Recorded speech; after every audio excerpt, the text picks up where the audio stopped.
Okay, it says we're live. Hopefully we are live. Welcome everyone. This is On Just Restart. This is the weekly Restart podcast. I'm still debating on what the official name should be. Episode 232. So we'll see. Maybe by episode 1000 we'll be like, you know what? This is what the name is. It'll be the name reveal. But anyways, an official name. Yeah. I don't know. I think the perpetual on not having an official name is kind of fun. But yes, unofficially, the weekly restart. Have a different name every 1,000 episodes. Yes, that'll be easier to do than to just like have something ready every time. But yes, Charles Shadell, a name is a name. But anyways, this is a Nintendo podcast we've been doing every Monday night, and tonight what we're gonna be talking about is Zelda, Mario, and Fire Emblem. So the main topics, right? So basically, actually, Nintendo Prime, I saw in the chat, buddy. He put out a video on Saturday that sort of he noticed that on Facebook, Nintendo put out a post, or Nintendo of Latinoamérica, at Latin America, and it's basically just like a Christmas celebration, but they also talked about Tears of the Kingdom and said they were already working on localization for it in Spanish. So we're going to be talking about that. Basically, we're going through localization already for Tears of the Kingdom. What does that mean? What are the implications? So it's going to be a huge, massive Zelda topic, and that's what we're going to open the show with after some Q&A here. And then after that, we're going to be going into details we've seen about the Mario movie that we've been getting from different ads and commercials from McDonald's, which is kind of fun. And then after that, we're going to be talking about Fire Emblem finally, because Nintendo's been advertising it, but we haven't really talked about it here on the channel too much yet. But now as we're getting closer, I finally started diving into the different trailers, and they came out with the Somniel trailer now, which is basically like this game's version of the Monastery. And I thought it was really cool. So I feel like, this would be a good time to start kind of talking about that, comparing them. And that's the basic plan for the evening. So we're going to open it with Q&A, talk about these topics, and in between topics, I'll still check in with you guys, and then we'll close out with some Q&A as well. And that is the general plan. But what you may notice is that we have a guest. And this guest goes by the name of Sarah. Welcome, Sarah. Hi. Hi, thank you. Yeah. So Sarah, also known as Navi, or Hey Listen, has a few different social media places, right? I first met her on Instagram, right? Like she does a lot of her Nintendo content creation there, right? But she also has a presence on Twitter, and has been doing some Let's Plays on YouTube as well, right? Yeah, just starting out. So yeah, it's been hectic, so I haven't had a ton of time to actually make videos, but hopefully soon I'll get more out. No pressure, just go at your own pace. But you have been playing different games, including Zelda, right? Pretty much exclusively Zelda, I think. Maybe one other thing. Yeah, so definitely, guys, check her out. If you're here, you probably like Nintendo stuff, so you'll definitely like her stuff as well. So check it out. You don't like Nintendo stuff. What are you doing? Why are you here? What is wrong with you? For why? Emotional support. Yeah. We appreciate you anyways, I guess. For the views. Somewhat. Thank you. No. If you don't like Nintendo, what's wrong with it? I'm just kidding. Everyone can have their own opinions. Why would you be here otherwise, right? But, yeah. So, we're going to be talking about stuff. So now I'm just making a quick little adjustment here. Because, I added, your parentheticals of Navi, but it moved the name, way off center. So, oh, that looks awkward. Let me fix that real quick. Okay. I just eyeballed it. Anyway. So, let's check in with the chat here. And then we'll, get into things. So, Taker610, if you haven't seen it, look up Gaming Historian's recent video on the origins of Mario Kart. I'll have to take a look at that later, but I will take a look at that. And Megaton Menace, no, I have not beaten Bayonetta 3 yet, but I have finished Pokemon Scarlet and Violet, so I am going to be diving into Bayonetta 3 soon. And that is the plan. Nintendo Prime, hello, big man, how's it going? Let's see here. Super Chris, D. Fox, thank you for modding. Alright. Paco Salvador, hello there. Smash Clips, hello. Hello there, Maximum Effort. Diego, good evening. Awesome Aubrey, good evening. Suxerd, I'm doing well. Thanks for asking.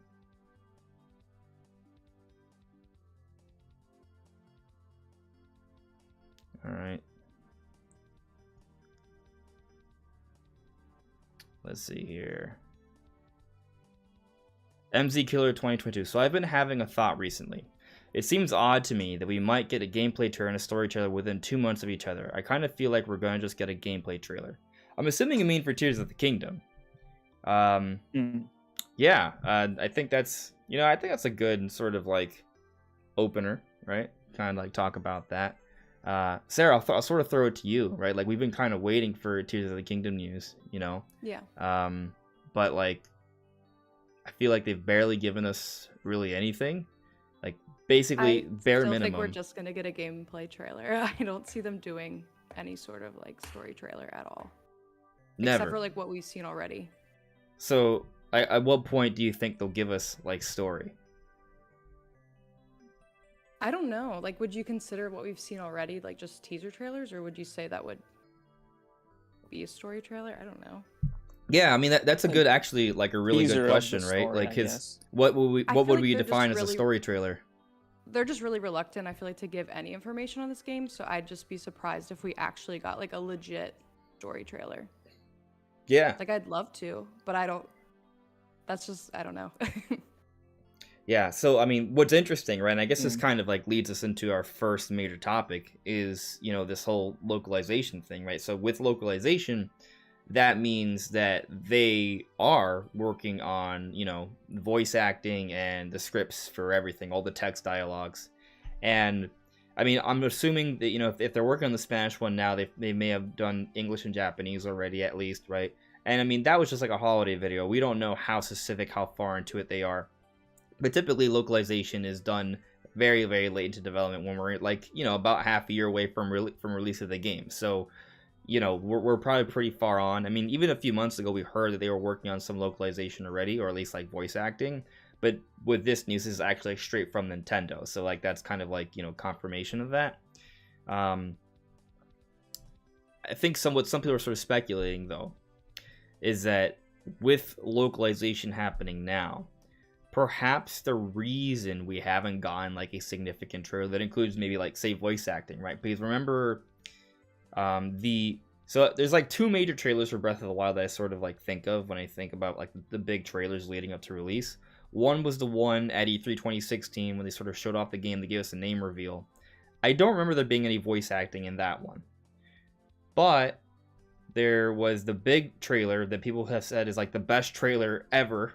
For me, it might be one of the best trailers of all time, that came in the Switch January presentation. Like when they're revealing the Switch, showing everything, the major games, they gave us like a trailer that told us the release date for Breath of the Wild, and that had a lot of voice acting in it. So I think people are sort of waiting for that kind of trailer where we see like people talk. Remember correctly, at E3 2016, only the Japanese dub had been done at the time. Because I remember specifically that the Japanese voice was done first for the game. Was there at least like if it was by E3 or not? Did we at least hear Impa talking like in the background? I'd have to go back and look. I honestly don't remember. Yeah. I mean, the thing is also, between English and Japanese, like could vary. What? Oh yeah. The voice acting was like such a big deal back then. Like this was the first like absolutely actually, like Zelda game with voice acting. So I feel like they wanted to highlight that back then, and now we know that this is gonna have voice acting. So I don't know if like they just kind of assume that we know. I don't know. So I think Joycey is saying that we did hear Impa. So what I'm trying to remember is, because to Brandon's point, like the language of the particular dubbing for a trailer might have had voice acting or not, right? So I'm not sure if like maybe there was a Japanese trailer for the E3 2016 version that came out, and that one maybe had Impa's voice, and then later on we got like more of the bigger trailers that had in different languages that had more voice acting in the January presentation with that second bigger trailer. So yeah, I don't know. Yeah. But I guess your point is they might not have the voice acting done for all the different regions, so they don't want to release a trailer yet. Is that what you're trying to say? I think that's an argument that's being made, that maybe the reason why we haven't like gone the Zelda blowout yet is because they haven't really localized everything, and their plan maybe is once they have every language sort of done and ready to go, they're gonna have a big story trailer. And so when I say story trailer, right, I'm thinking basically the comp for what we got January of 2017, where we see a lot of voice acting. There's still a lot of gameplay. They show a lot of elements of the game, but they also, you know, we're going to hear things. So I feel like, for example, Ganondorf is probably going to talk. Like, I think like one of the big things for this game is that Ganondorf is involved. So hearing his voice is going to be a new big thing. And they're probably waiting for like the right moment to showcase that. I'm pretty sure it's going to be before the game comes out. But do you think it would be the very next trailer? That's the good question. Because that's a big deal. That's a big reveal. I feel like the only other big reveal for voice acting would be if they actually had Link talk. Like, that would be a bomb. Obviously. That would be a huge bomb. Other than that, which we don't even know if that's happening or not. I'm kind of hoping that Ganondorf's the biggest reveal. That if they don't, I'm kind of hoping that if Link talks, it's like right at the end of the game is like a big surprise thing, like kind of like. No. Oh no! That ruins the whole point. I hate that. I hate it. He's not. I think they would have to lean into his character. So like character development. Yeah. So hear me out here, right? No. I feel that Breath of the Wild kind of sets it up, though. Okay, so hear me out. In Breath of the Wild, there are you can read, like, I was gonna say Peach, but Zelda's like diaries. And she talks I know about exactly what you're talking about. Right, she talks about her relationship with Link. About things that he says. Right. Yeah. But it's also discussed that he made a vow of silence due to the pressures of everyone else around him. So not talking was the best way to go about handling things. So that's like a lore explanation for why he's quiet. It's not like he literally does not have the ability to talk. He does technically talk, just very discreetly and privately.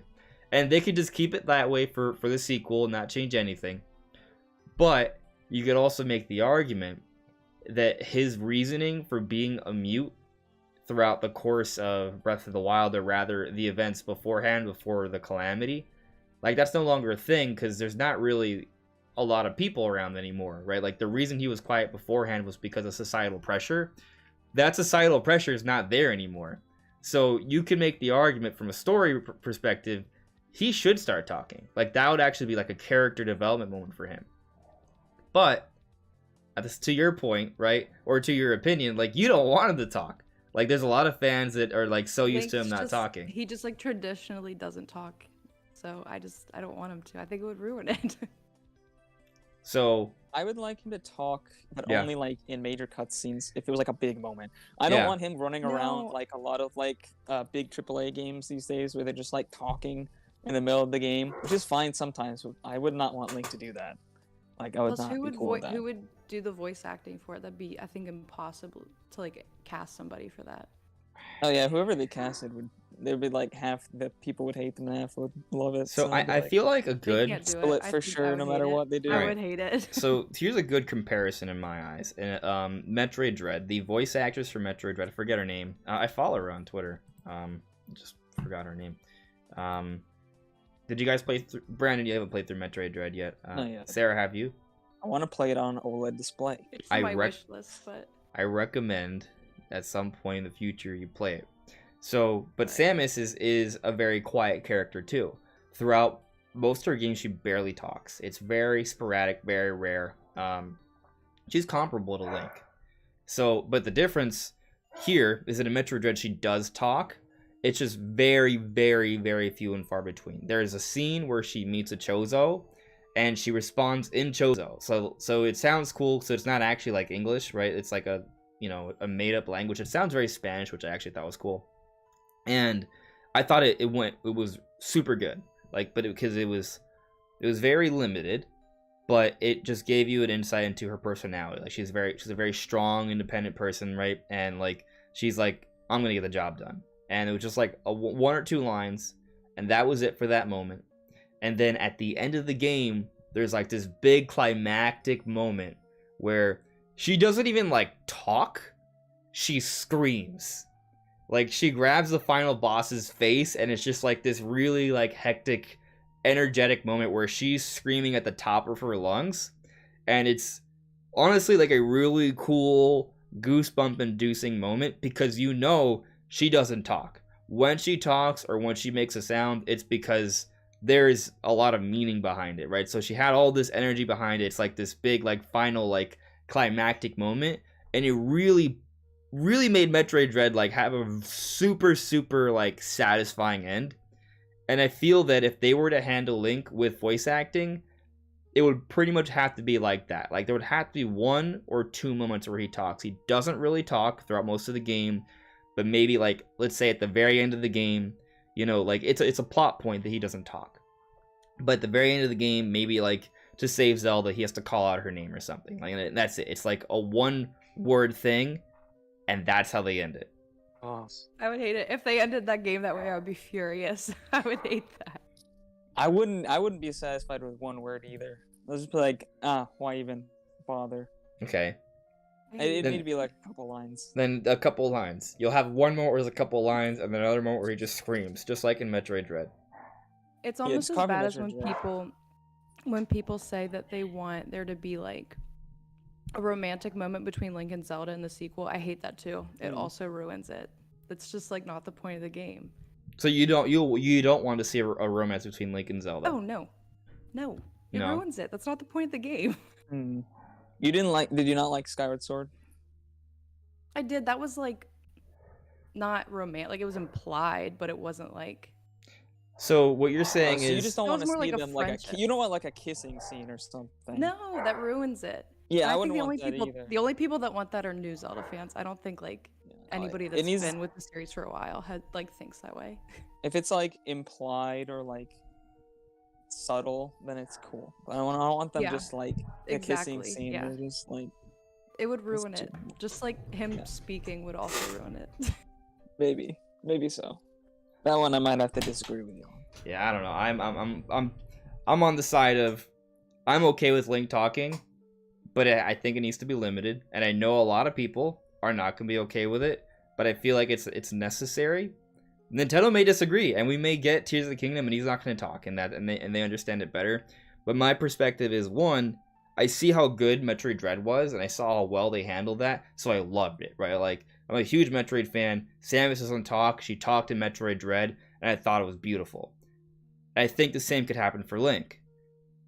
But it has to be limited, and it has to be a very, very, like, very choice moments. Like, it's extremely well thought out, right? Like, I'm not asking for Link to be, like, this, like, super energetic, like, oh, hello! Like, no, like, I'm not asking for that, but I'm just asking for, like... Chris Pratt. We're gonna get Chris Pratt. No, but I'm glad you brought that up, though, because I think Link does need to talk eventually, because if he doesn't in the games, then I can never see them ever making a Zelda movie.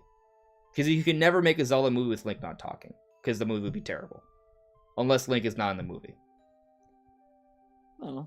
Which Mario doesn't talk in the games, but he talks in the movies. But he does talk in the games. Need him to talk in the game. He does talk in the games, though. He just doesn't talk a lot. Voice acting the games.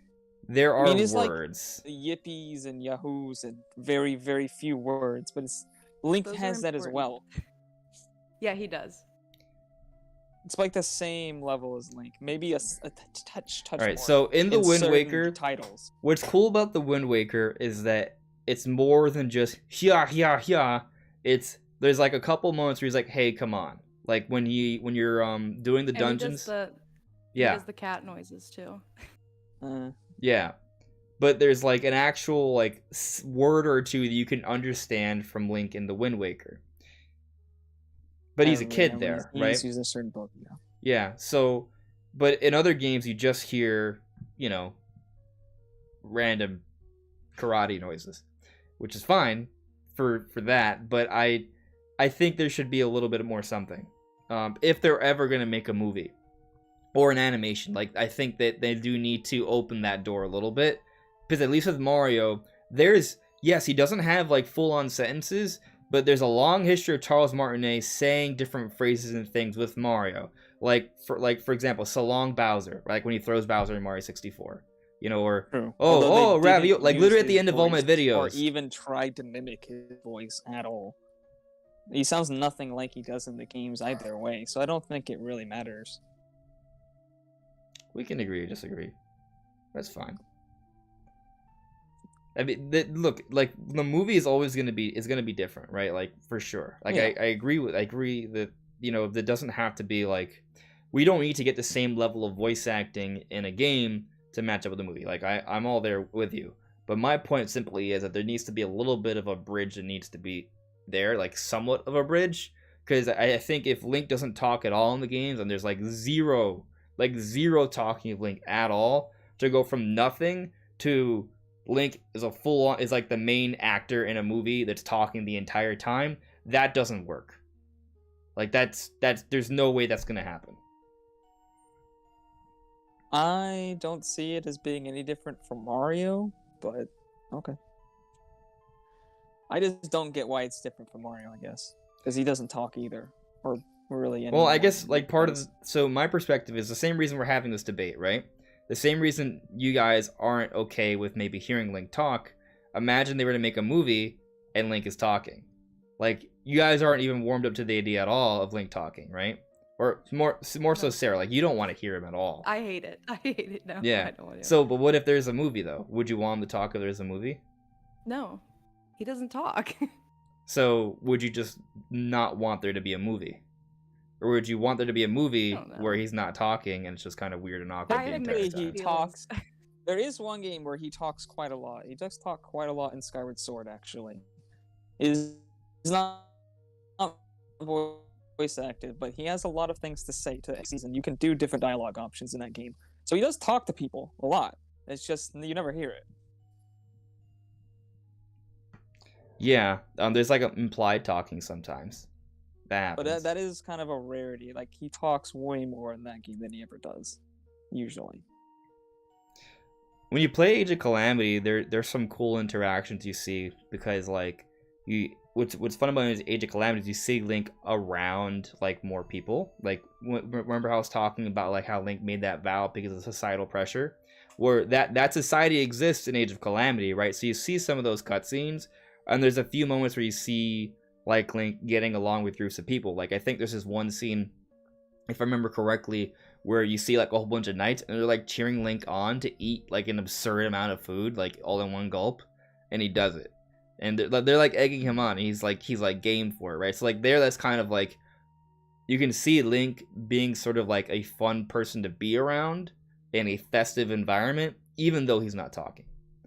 So I mean, there are ways to kind of portray Link in a way that makes sense around other people without talking, but I still think we should hear a word or two from him. I do think don't if there know. was a movie that he shouldn't talk a bunch, though. Like, I don't want him to all of a sudden just be like, outgoing. He should Yeah. still be reserved. Yes. Even if he does talk. Totally. Like we're on the same page on That just that. fits with his character. Yeah. Unless they make like a Wind Waker game or something. Then he might talk a bit more. Because he's like very childlike and whimsical in that game. Yeah. Yeah. But anyways, let's go past the voice acting. Or not so much, well, I mean, we could still sort of touch on the voice acting. I just mean more so like, so with this localization stuff, like, does this make you feel more confident that Tears of the Kingdom is not getting delayed, for example? Because I think some people, even though Nintendo's given us a specific release date, like not just like a target timing, but like an actual specific release date, I feel like with that, there should have been enough like information to say, hey, this game's not get delayed. But because Nintendo's been so quiet and we're getting so close to release timing, some people are growing concerned.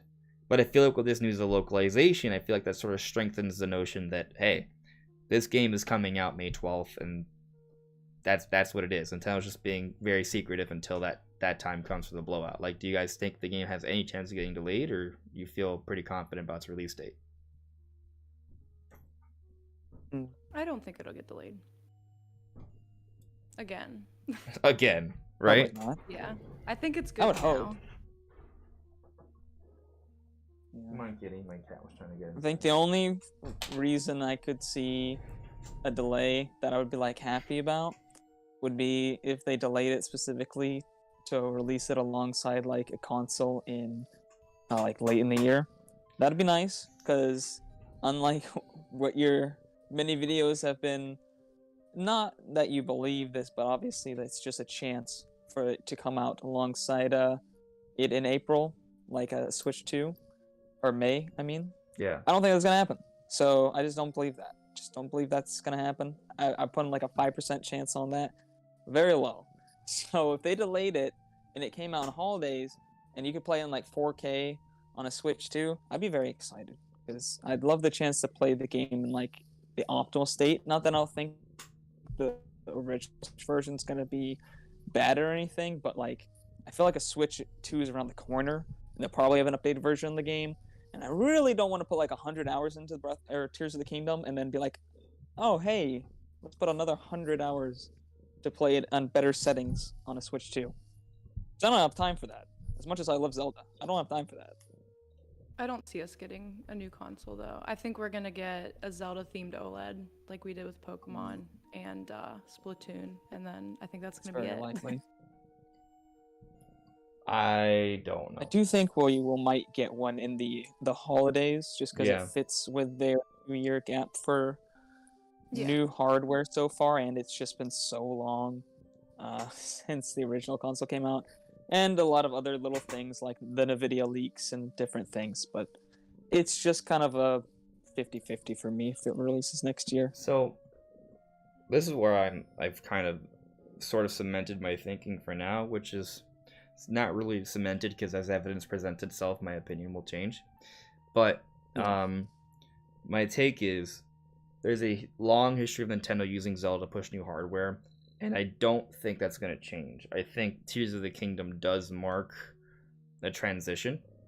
Now, that doesn't necessarily mean that we get new hardware on May 12th, right? To your point, Brandon, maybe it's a little too soon, or maybe like I don't know. I still think it can happen, but we'll kind of learn in like January or February, right? Like we don't hear anything, then obviously it's not happening. But I also think that if it doesn't happen in May, Nintendo's in a position where, okay, they just gave up Zelda, which is like arguably their best game to push new hardware. The next best option is a mainline 3D Mario. So when does that come? And the thing is, I mean, maybe that comes out 2024 and that's what they do. But also I think that you don't go without having some sort of updated version for Zelda to run better on that system. So basically my perspective is, when Tears of the Kingdom comes out, there's probably gonna be DLC, right? And that DLC could last between 9 months to a year, like the waves of it, right? So I feel that by the end of that wave, there'll probably be some sort of significant expansion. I'm going to assume it's going to be a little bit better than the Champion's Ballad, just because Nintendo's made a lot more DLC since, and they've probably been a little bit more expansive. Like you look at like Torn of the Golden Country or Octo Expansion, for example. Like those DLC adventures were a lot better than what we got for Champion's Ballad. Like Breath of the Wild DLC was kind of Nintendo still figuring out like what should they do for single player like Nintendo games, and I think since then they've kind of learned. But my point simply is that within that window, I feel like it's a good opportunity to have like maybe like a 4K update, right? So like let's say hypothetically Tears of the Kingdom does come out in May, which I expect it to, and then holiday comes around. If we don't get my Mario game then for the holidays, which I also think would be weird, like what are you gonna have for the holiday? Because Pokemon's not coming out because it just came out this year. They're gonna have DLC. It ain't gonna be Smash. It ain't gonna be Animal Crossing. It ain't gonna be Mario Kart. What do they do for the holiday? Do they just have another lackluster holiday?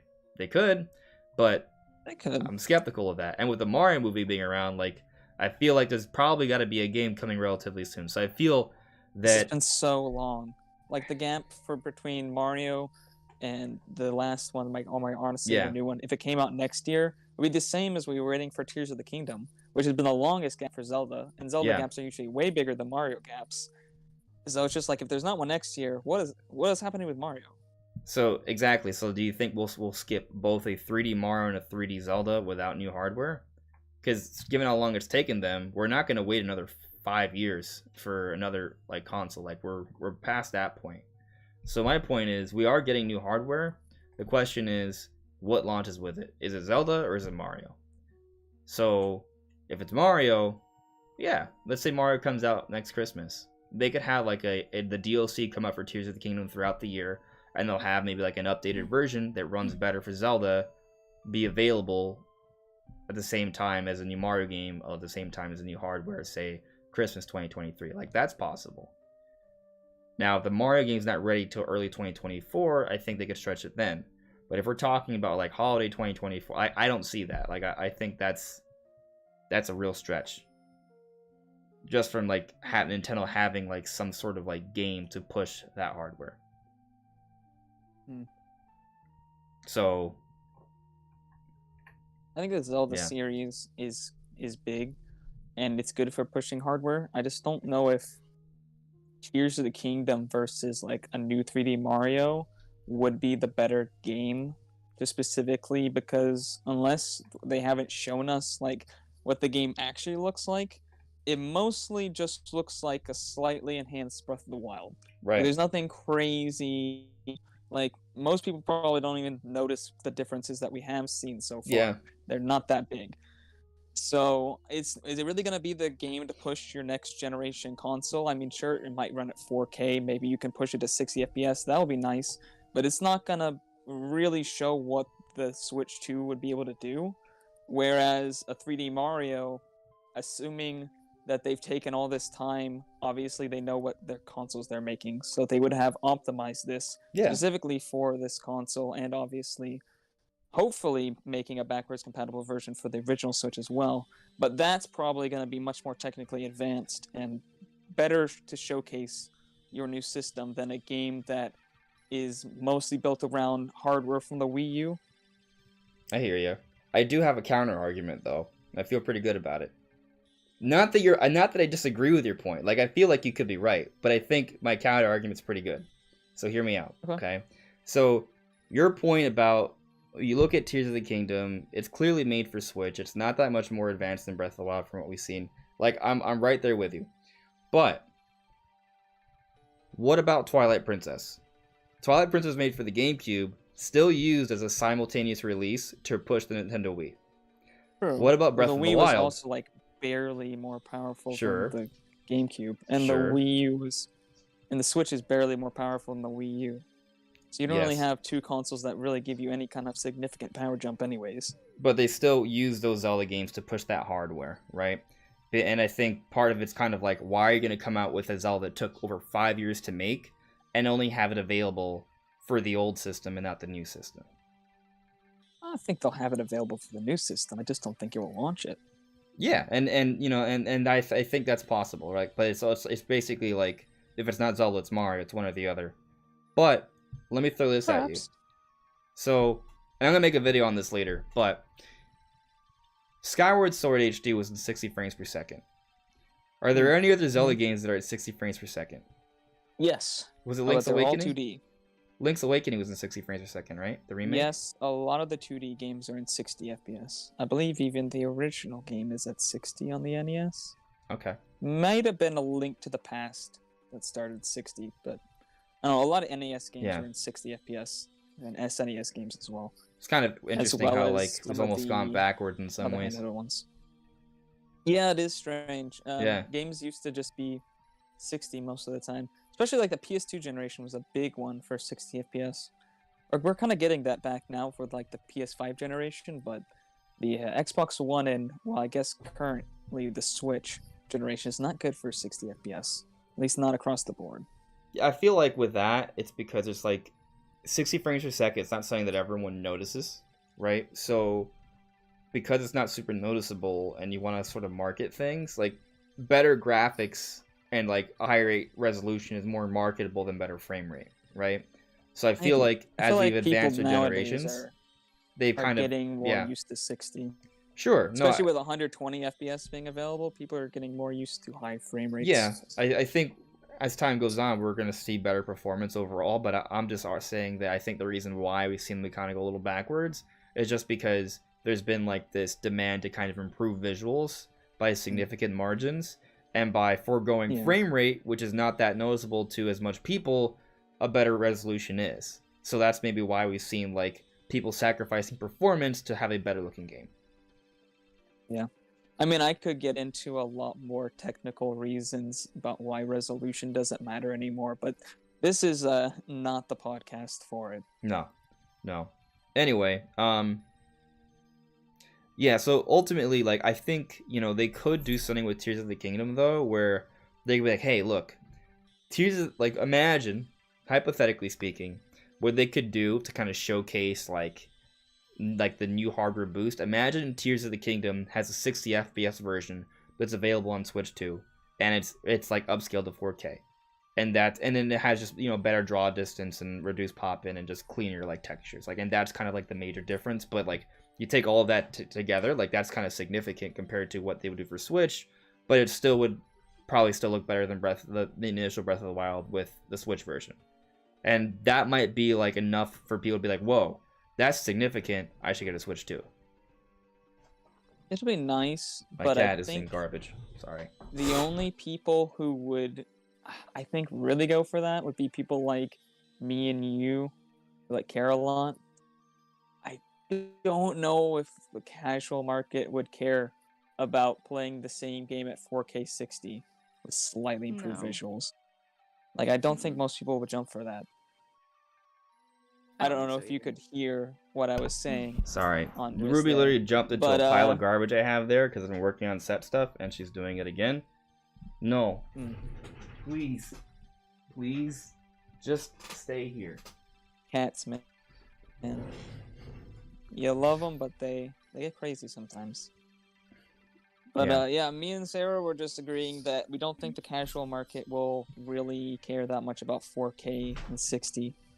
Like, I think that something like a new Mario game with like vastly improved visuals would showcase a lot more than just like better resolution and frame rate. Even if the draw distance would be nice, but I don't think it's enough. Like, I think people will buy it just because, but I don't think like that would push the system itself. Like, I'm because sorry, I think Brandon. I had to kick her out. She kept going How into could there. you? She discovered a treasure trove of things for herself to mess with, and it's making too much noise. To sum up then, I think the casual audience will be fine with a game that is 30 FPS at like 1080p.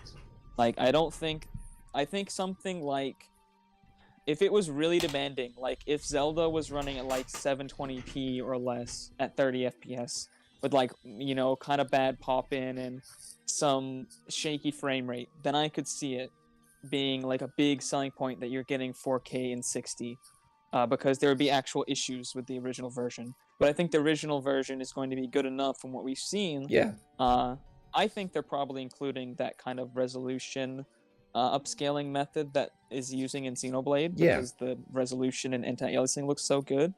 So I think it's actually going to end up being one of the cleanest looking games on the system. So I don't think it's going to be one of those games where people are really begging for like a Switch 2. Whereas games like Bayonetta 3 or even Xenoblade 3, as great as it looks, if it had like a much higher resolution, would be big. Or something like a Mario, if it was like 720p on base Switch and like 4K 60. Obviously, I think it would be 60 on both.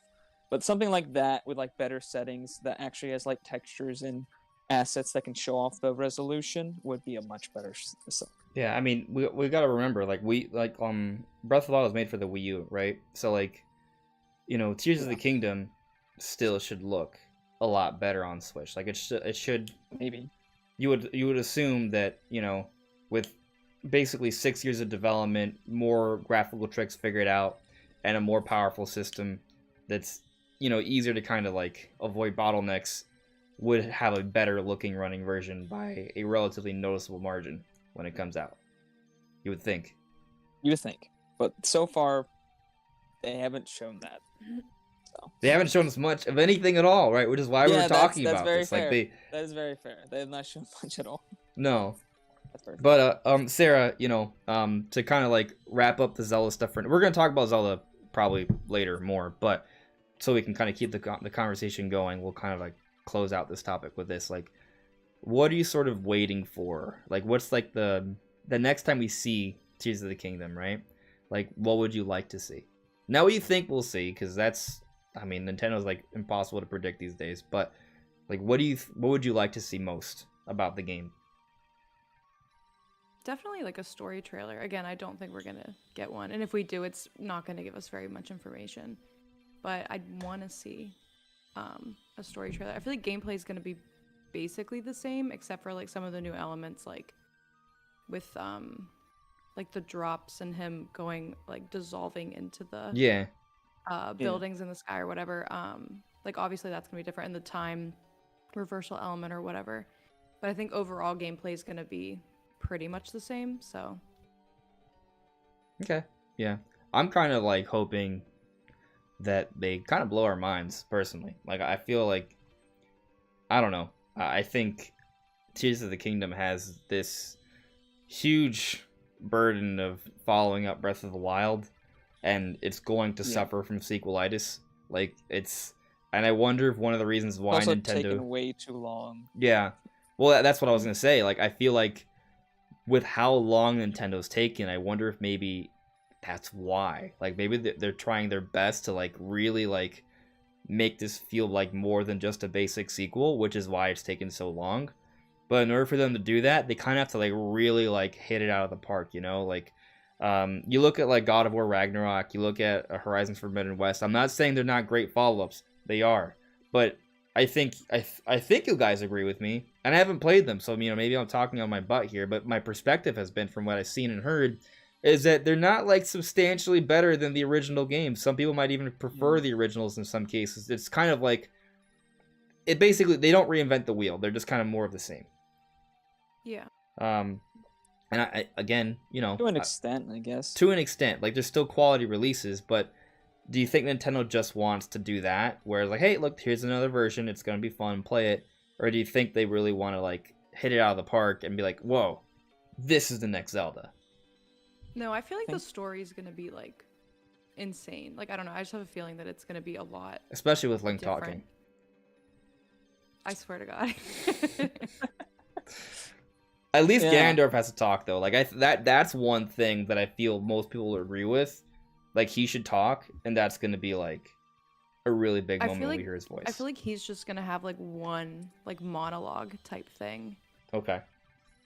Like, I don't see him maybe like, talking a lot throughout the game. Maybe he seems like a rabid beast, not.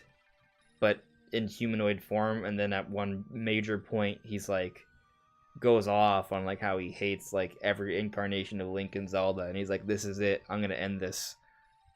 Yeah, like at the end of Skyward Sword, Demise had that monologue or whatever. I just see it being like something like that, but like voice acted. Okay. Good deal. Yeah, it's I tough. actually do think there's going to be gameplay changes, though. I hope that they show like underwater, because we've seen like up in the sky, but I want to see underwater exploration, because there was some beautiful like coral reefs and different things in Breath of the Wild, and of course they had like Hylia Lake and different things. You just couldn't explore. You just can't dive down, and I was upset. That was like one of the only things that bothered me about Breath of the Wild. Actually, there's a lot of things that bother me about that game. It's just one of those things about how big the game is. But anyways, I really hope for underwater exploration. It's like one of the big things I want to see. And then I do think, because of to like enable like a vastly improved story, I do think they're going to have to change like some parts about the gameplay itself. Like, I don't know if you'll be able to go and just fight the final boss at the very beginning or things like that. Dungeons, I'm hoping for proper dungeons that act as like story markers throughout the game to like give you more story and act as a progression point. So there are some things I'm definitely hoping for that were like big changes that I'm hoping they'll show off in this trailer. Things that shout like, here's something that you could not ever do in Breath of the Wild that you can do in Tears of the Kingdom. Obviously, we've seen the sky, but I think it's going to be much more than that. Yeah, I just meant like mechanics are going to be generally the same, I think. Yeah, I mean, we also need to know what they're replacing like shrines and different things with, and towers. Like, we don't know what's up with that. They're going to replace it all with more Korok technology. Seeds. It's all going to be more Korok Seeds. Well, I feel like they're going to have to replace that with something else. Like, maybe not quite to the extent that we had to look for all those Koroks, but I feel like there's going to be something. It's interesting because I feel that a lot of... I can think of a few different games where they're like, oh, Korok seeds. Wow, what a great way to sort of fill up a large open map. And we've seen like different companies kind of do that, like especially like Pokemon. Like since then, we've seen like for example, in like the Sword and Shield DLC islands, like there were like things to collect throughout the world, and even like with Scarlet and Violet, there's all the Gimme Ghoul coins. There's like, I don't know, there's like thousands of Gimme Ghoul coins to collect, and like you find the little Gimme Ghouls, and they give you a coin.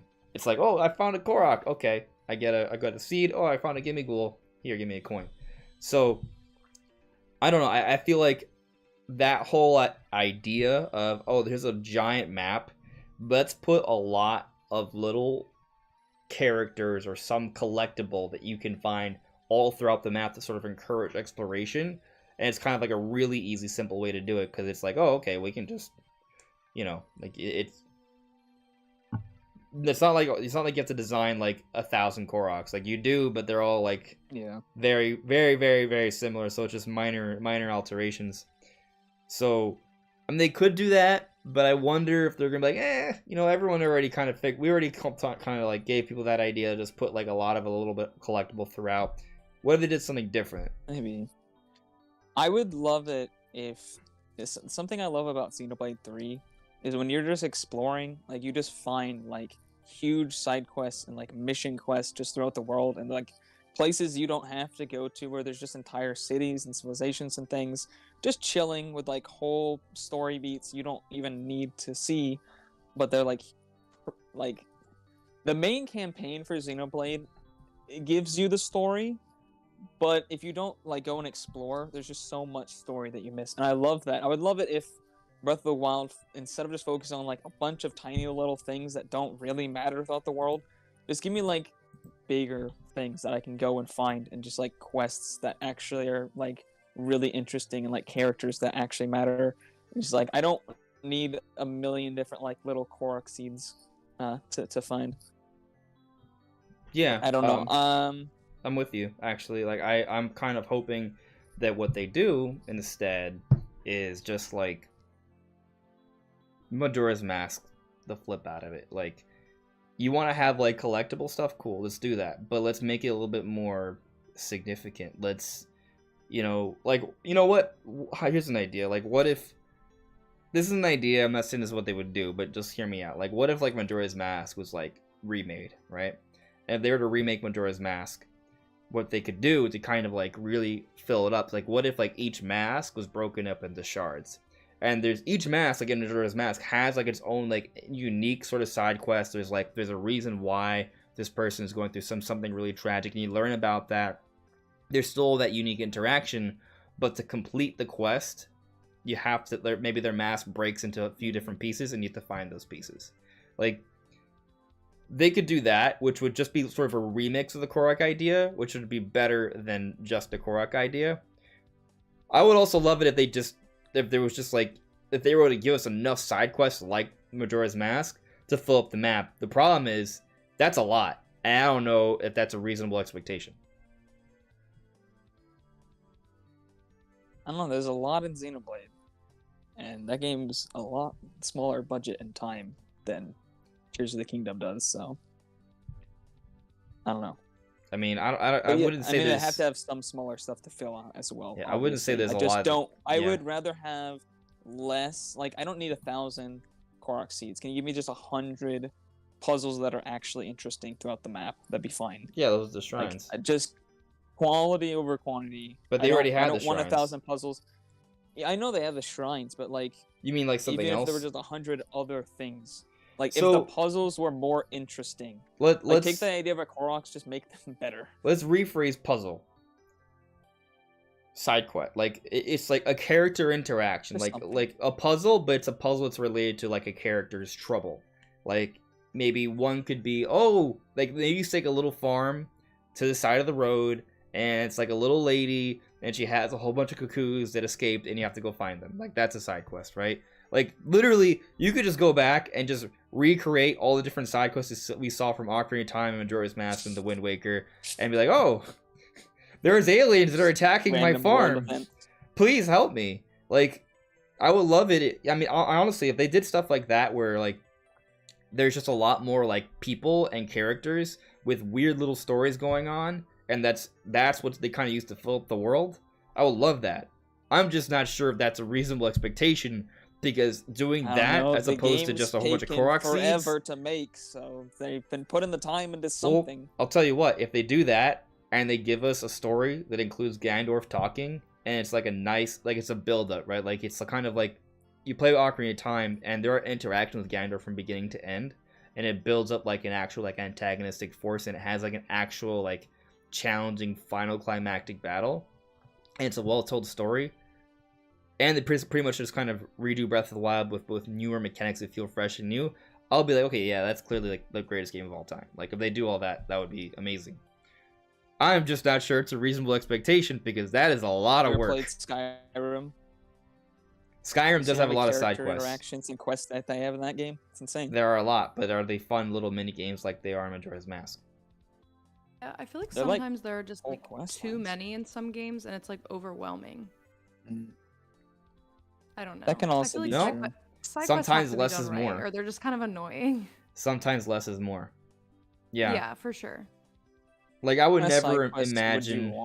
I would never complete every side quest in Skyrim. I would never do that. No? Same way I didn't collect every Korok seed in Breath of the Wild. Part of the game. I did do all the side quests in Breath of the Wild. I don't. Yeah.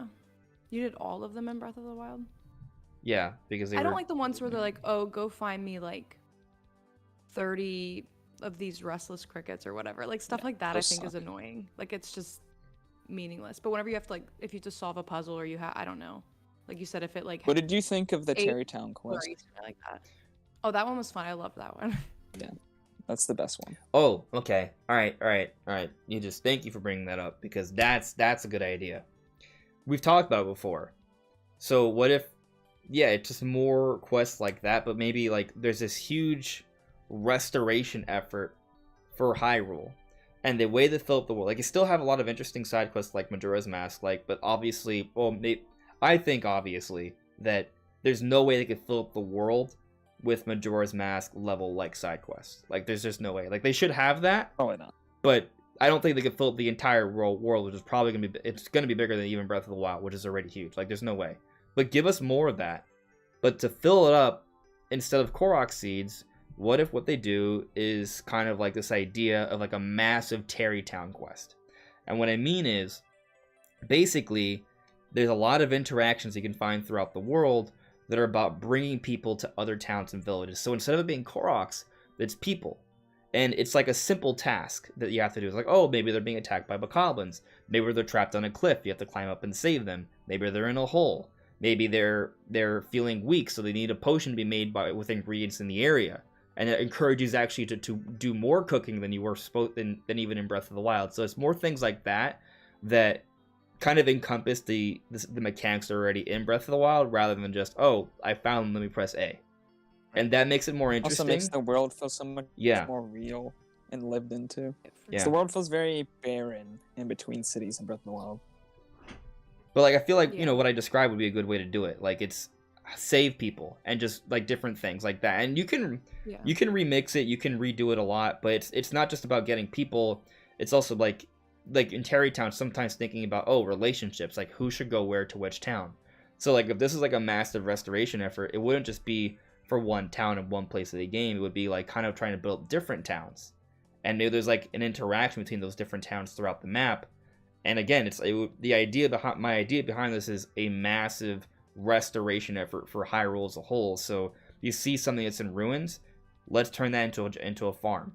Or you see some, basically kind of like how in Breath of the Wild there were these different locations that were clearly like homages to like towns, or like even for example, there was one place that's in ruins. It's like clearly Lon Lon Ranch, but way like a long time ago. What if you can go to that in Breath of the Wild, or rather Tears of the Kingdom, and by finding someone to take up that farm, finding someone who likes cuckoos or whatever, like you can actually like over time build that back up.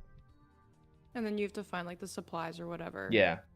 Find supplies, find people, but you don't know who it is. Like you talk to someone, it's like, oh, I really would love to run a farm someday, and you're like, oh, I got just a place for you, and you bring them over. Like I think that would be a cool way to fill up the map. Yeah, for sure. Yeah, but let's check on the chat here. Unless there's anything else you guys want to add for this part, just like Zelda related stuff. I mean, we can go forever, but you know. Right. Yeah, that's the problem. Yeah, all right. So we'll move on, and we'll come back later. All right. So looking here, I actually have a super chat here from Taker610. Thank you very much for the super chat, Taker. Taker says, "I'm starting to feel like if there was a true next gen coming, we know about it by now. So an upgrade it must be. I think Shadow dropped in March? ? So I've seen people kind of like question like why, like for example, I mean I'm talking about it in my videos because I think there's a legitimate chance and it's something worth discussing. I'm not saying for sure it's happening, but it might happen. And even if it doesn't happen in May or March, it's gonna happen sooner or later. Like it's inevitable. It's just a question of when, not if. But the reason why, hypothetically speaking, if there was new hardware coming out in the first half of next year, they will not talk about that until next year. Because there are the holidays and they're making sales. But then someone will argue, well, they did that for Switch back in 2016. They did. That was a different circumstance. Back then, Nintendo wasn't selling Wii U. There were no sales. There were no sales. They came out with the Super Nintendo Classic so they could have something to sell for the holiday during that time. Sold the Wii U. Exactly. So announcing a new system in October, which by the way was unprecedented because typically the reveals happen mid-year and then they launch them in the holiday. But because of circumstances where they needed to kind of hurry up with the Wii U because it was a commercial failure, that's why they kind of did things the way they did. So, you know, now with the Switch where it's not a commercial failure, there is absolutely no reason why Nintendo would announce new hardware now for the holidays when people are buying Switches. If they're coming out with something, you know, sometime early-ish next year, they would announce that January or February. And I don't think that's that much of a stretch because if you consider the turnaround for Switch, they announced it late October, it released early March. That's less than half a year. That's like what, like 5 months, 5.5 weeks. Like it's very short. So if they announce new hardware in January and come out with it in May, that's only slightly shorter amount of time. And considering they already know what a Switch was and this would just be an advancement of it, I think that kind of turnaround wouldn't be unreasonable. That doesn't mean I think it's going to happen for sure. It's simply something that's within the realm of plausibility in my eyes. Yeah. No matter what, I don't think if there's a console come out next year that they would have announced it this year anyways. No, they're not gonna. I think it's gonna have a quick turnaround too. Like I don't think they're gonna announce it. Like let's say it's coming out for Christmas. They're not gonna announce it in January. They're gonna announce it in the summer. Probably would wait till like E3. Yeah, I think so.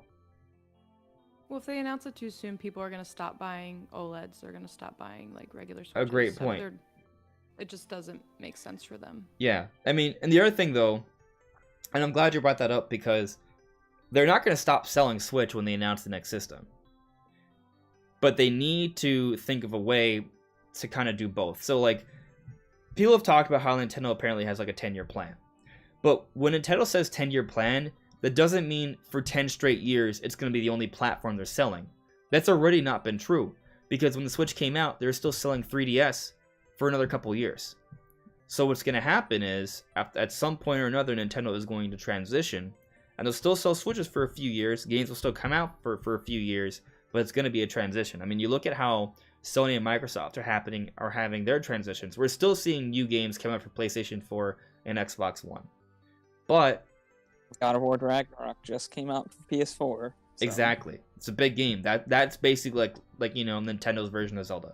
I mean, Sony's version of Zelda, like Sony's, yeah. Or Mario. Like I feel like God of War is a good, like, if hear me out. So what would you say is Sony's version of Mario? Would it be Uncharted? Ratchet would it be God of War? Maybe, Yeah. but at least that one's a That's platformer. good, yeah. Sure. I don't know. Maybe Nintendo doesn't have like a God of War. It should be Kid Icarus, but they're not there yet. Yeah, I don't know if Nintendo has like a really high. I guess Xenoblade would be their like most story-driven like highest budget for like Yeah, story. I mean, it's also not a perfect match genre-wise, right? Like, because Sony has a lot of like very like narrative-driven like single-player experiences that are very movie-like, I was looking for. and then Nintendo has a lot of JRPGs. I wish they had more arcade stuff. They used to do a lot more arcade-like stuff, but they've kind of gone away from that, which is why I miss. That's what indies are for, I guess. I don't want an indie making an F-Zero. No? No, I want a high-profile developer to be like, hey, let's make a kick-ass F-Zero and blow people's socks off. But that hasn't happened yet. Although rumor has it that F-Zero GX is getting remastered, so fingers crossed there. Rumors have a lot of things to say though, so we'll see. Well, it's not just a rumor. It's I'm not talking about sitting on forums, right? Like, this is something that several reputable sites have corroborated. But anyways, okay, that's another discussion for another time. It's happening. That's all I'm saying. No. Fingers crossed. Anyways, I got another super chat here from Ed Hero of Time. Thank you very much for the super chat. Hero of Time says, Breath of the Wild was tedious and boring because it didn't reward exploration with awe nor treasure. The puzzles were fun, though felt repetitive. Needs better story. Thank you for your opinion. Very interesting. Very interesting. Well, I mean, you know, opinion. It's an opinion, and even though I mean, Breath of the Wild is one of my favorite games ever. So, you know, am I gonna just straight up agree that when you say that it's tedious and boring? Not entire. No, I'm not gonna say that. But I do think there's truth to what you're saying, though. Like, I think, you know, there are points you're making here that are valid. Like, I think perhaps the shrines did get a little repetitive. Not extremely, but I think maybe there could have been a little bit more variety. Like, you know, like, I think it would have been cool to see like shrines that like went more like, oh, this is like a straight up forest dungeon, right? Or this is like a poison dungeon, for example. Like, maybe like a little bit more like themes would have been cool. The environment. Yeah, that would have been nice. Yeah. And more puzzles related to that. Like, something that was cool when you went to the desert area, there were more electrical based shrines, which I appreciated. I wish there was more of that. And there's some of it in Breath of the Wild. I think they could kind of expand on that a little bit. Some of that's also like amplified by the lack of traditional dungeons in general.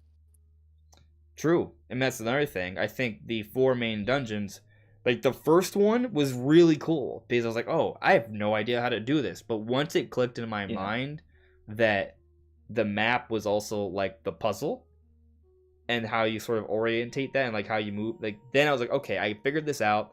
Then the next 3 were easy. The first one was hard because I couldn't quite, like, you know, I didn't understand the mechanic, but once I figured out the mechanic, I understood it. It would have been interesting if, you know, they had something completely different for each one that was like a whole other experience, you know, like something that's fun about when you think about like different traditional Zeldas is that each one has something sort of entirely different going on. You know, like you think about the Fire Temple in Ocarina of Time. It was about releasing the Gorons from their prison. Or like, just trying to think of different examples. Like the Sky Temple in Twilight Princess. Like, it was about maneuvering the fans and going about, you know, with the Clawsha in different areas in the sky. And there's this huge thread just falling the entire time. Like, they're very, very different dungeons. You know what I mean? I mean, I'm comparing to different games, but like, just think about some of the dungeons in Twilight Princess. Like, they all feel really different from each other, but the dungeons in Breath of the Wild did feel very similar. And I think Tears of the Kingdom could benefit by just having shrines and dungeons that just feel very different from each other. So in that regard, I do agree with Hero of Time, which, by the way, was obviously a nod towards Ocarina of Time. The story could be better. I do agree with the story could have been better. Yeah, and at actually, least it could have been better told. That's one of the reasons why I make the argument for Link to talk in Tears of the Kingdom, because, hear me out, Sarah. I know you don't like it, but hear me out. Okay. The reason why I think it would make sense is just because when you look at a lot of the flashback scenes, I feel like the one-way conversations that are happening with Link are a little awkward. So I think that would make more sense for there to be a little bit of an exchange, or if you're not going to have him talk, at least force more situations where it's not just Link and another person, but it's Link and two different people. So it's like a three-way conversation where Link's just like, yeah. And then the other two, maybe, Yeah. and then the other two are actually having the conversation, but they just show him as a part of it. Like, I think that makes more sense because a lot of the flashback scenes just felt a little awkward because they were monologues, but they weren't written as monologues, which is weird. I can see that. I guess. You don't have to agree, but you know. Good. 'Cause I don't. You know, I don't know. I mean, actually, I don't think that he needs to talk in order for them to. There are a lot of ways for them. Yeah. To progress the story and make it interesting without him talking. Yeah, that's what I wanted to ask you. What you're saying. I understand what you're saying. But I'm wrong. No, but what do you think though? Like, what would be a good way to improve the story then? To your point, I agree. There's multiple ways to do it. I don't want them to do flashbacks again. Yeah. It was okay. I didn't mind it, but I don't know. I know a lot of people didn't even find all of the memories. Some of them are really hard to find. Means they didn't get the real ending either. Yeah. Mm-hmm. Which I would argue has a romantic implication. What? The real ending. The ending? Yeah. Is it? I mean, it's very subtle, right? It's an implication, right? It's not overt, so you know, it's up for interpretation. That's fine. It's up for interpretation. But anyway, what do you think they could do? I mean, so present time. But I guess how would they handle organically, it? I don't know. So I guess that would make it hard because, Brandon said earlier, they might have to change some of the gameplay where you can't just go to the final boss right away, or you're gonna miss the entire story. There might not be there might be a more set path that you have to take, I guess, if they want to do the story more organically, I guess. And not through flashbacks. Yeah, I don't know. They just got and also, I'm glad they're being so much more tight-lipped with this, because I feel like they kind of spoiled the entire story through the trailers and stuff. Except they didn't, because it felt like there's this super. When we saw the trailer, I was like, "Oh my god, this is the most epic Zelda ever!" But in terms of story, it seems like there's gonna be more than that. But then you realize that that's everything, and then there's nothing else, and then it just falls flat. If we hadn't known about everything, and then you just were dropped into Breath of the Wild's world and you learned about it, or if you actually had a prequel moment, it wouldn't work for the gameplay. But for the story, it would have been nice to actually play through. But that's the problem, years, though, and not just in Calamity, or Age of Calamity. That's the problem, though, because their solution was, okay, we want this game to be entirely open. We want you to be able to do whatever you want in any order. So they had a story that happened in the past, and you could see that story by collecting different memories by exploring more of the map, and it kind of worked in that perspective. But I think it also hurt the story because when we see that trailer that came out January 2017. It felt like a movie. It's oh my god, this is a roller coaster story with ups and downs and different things happening. But to your point, Brandon, because it was, and to both your points, really, right? Because we're basically asking for a story that happens in the current. It takes away from the experience when you already know what happened, and it's no longer like that roller coaster, that build up. You're just seeing different parts that sort of explain where you're at right now. But even though you already kind of know. So this is my brain blast I mentioned earlier. There's a number of ways this could be handled, but what if they handle it the way Pokemon handle it? And I know, bring up Pokemon, you're like, oh no, Pokemon helping out Zelda. I don't know if I want them to do anything that Pokemon's doing. I don't know about that. Yeah, Pokemon may take a lot of cues from Zelda, but that doesn't mean Zelda should take a lot of cues from Pokemon. But hold on a second, I think they actually had a really good idea here. I mean, I think Scarlet and Violet actually had a lot of really good ideas that just was not optimized or polished well. So one thing I think they handled really great for the story.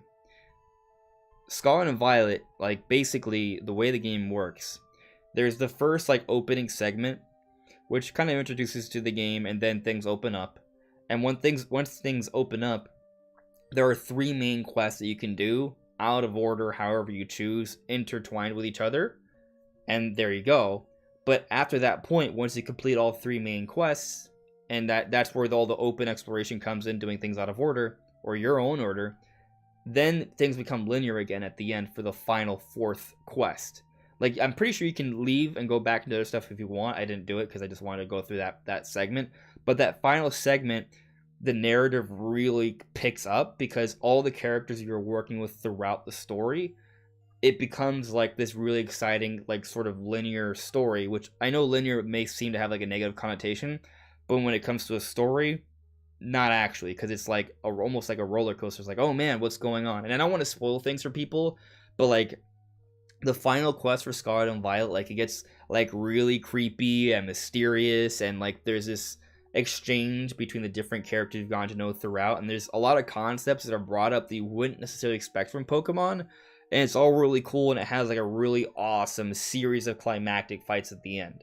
So what if they were to kind of take a similar approach with Tears of the Kingdom, where, you know, there's going to be the opening segments of the game where there's going to be a whole bunch of stuff. From what we've seen in the teasers, looks like Link and Zelda were exploring down below. They wake up Ganondorf, and a whole bunch of things just go awry, right? And that leads to, you know, Link trying to figure stuff out. Maybe trying to collect new sages to stop Ganondorf, power up the Master Sword, some sort of effort to prepare himself to defeat Ganondorf and maybe save Zelda, right? We'll see. I don't want to be a damsel again, but we'll see what happens. Anyways, obviously we're going to be exploring the game, and it's going to be open to some extent. Maybe what happens is, you know, there's going to be a few different things you have to do. Like, maybe you have to find the sages, maybe you have to restore the Master Sword, right? And these are like 2 different main quests, but you can kind of handle them in any sort of order. And maybe there's a 3rd one where you have to collect Triforce pieces. I don't know. Like, but point is, there'll be different objectives you have to do out of order, but each one will have a story segment that'll be impactful, but it'll almost be like saying they could have tangentially to, it has to any other like story segment, because if you're doing things out of order, then you can't, you know what I mean? Like, you can't, for example, let's say hypothetically you make a friend, his name is Billiam, right? You meet Billiam with the 3rd dungeon, but because you did, but he dies at the 4th dungeon. If you do the 4th dungeon first, then, you know, Billiam's dead before you meet him. Like, you can't do that, right? But so it would have to be something where, like, the story elements are, you know, they're tangential to each other, and that would arguably hurt the story. But at first, I think it could just kind of build up a world, and then once you complete these main tasks, then you enter the final segment of the story, like in Scarlet and Violet, where it becomes linear again, and that really facilitates like a kind of like that roller coaster effect we'd like to see in movies, or like what we saw in that trailer for in the big like Breath of the Wild trailer with the voice acting, where we were really excited for the story, and that's how you could handle it. What that would mean though is that you can't go to the ending right at the beginning of the game, which I personally think is fine, because I feel like that's a Breath of the Wild thing. It doesn't have to be like that for every Zelda. I never even attempted it. I was just like, nope, it's too hard for me. I did it knowing that I wouldn't be able to, but I was like, man, this is probably gonna be really hard and daunting. Let me go in there, and there were just guardians everywhere, and it's just like, oh, I'm screwed. I need to escape, which was exhilarating, because you're like, oh my god, these guardians are so powerful. How do I even run away? I'm just like a savage in his underwear. I can't do anything, which is really cool. Yeah, I know I went off on a long tangent there, but like, how do you guys feel? Like, do you think that would be a good way to handle the story? Or do you think there would be another way to kind of do it? I mean, there's obviously is, but I think the only other way that I can think of that makes sense would be like just tying it to dungeon progression, and then just having the story beats just not be tied to specifically what you're doing, but more like things that are happening in the world. But honestly, I do think there is room to have a better, more intricately told story in the way you're saying, because there is more of that forced linearity, which is good, while you also keep the freedom. So honestly, it's probably the best idea I've heard so far. Obviously, I don't know, maybe Nintendo will come out with something even better, but it's a really good idea. So cool. No, I agree. I honestly don't know how they would do it, because I know they're gonna want to keep like the open exploration part that Breath of the Wild had, like the freedom to kind of go wherever you want. I know they are probably going to want to keep that, but again, I don't know how they would progress the story. I mean, the problem is, like, let's say you have to do dungeons in a set order. If you do that, then, like, they could still be like, oh, well, you can still go wherever you want. You just can't do these dungeons until you do them in an order.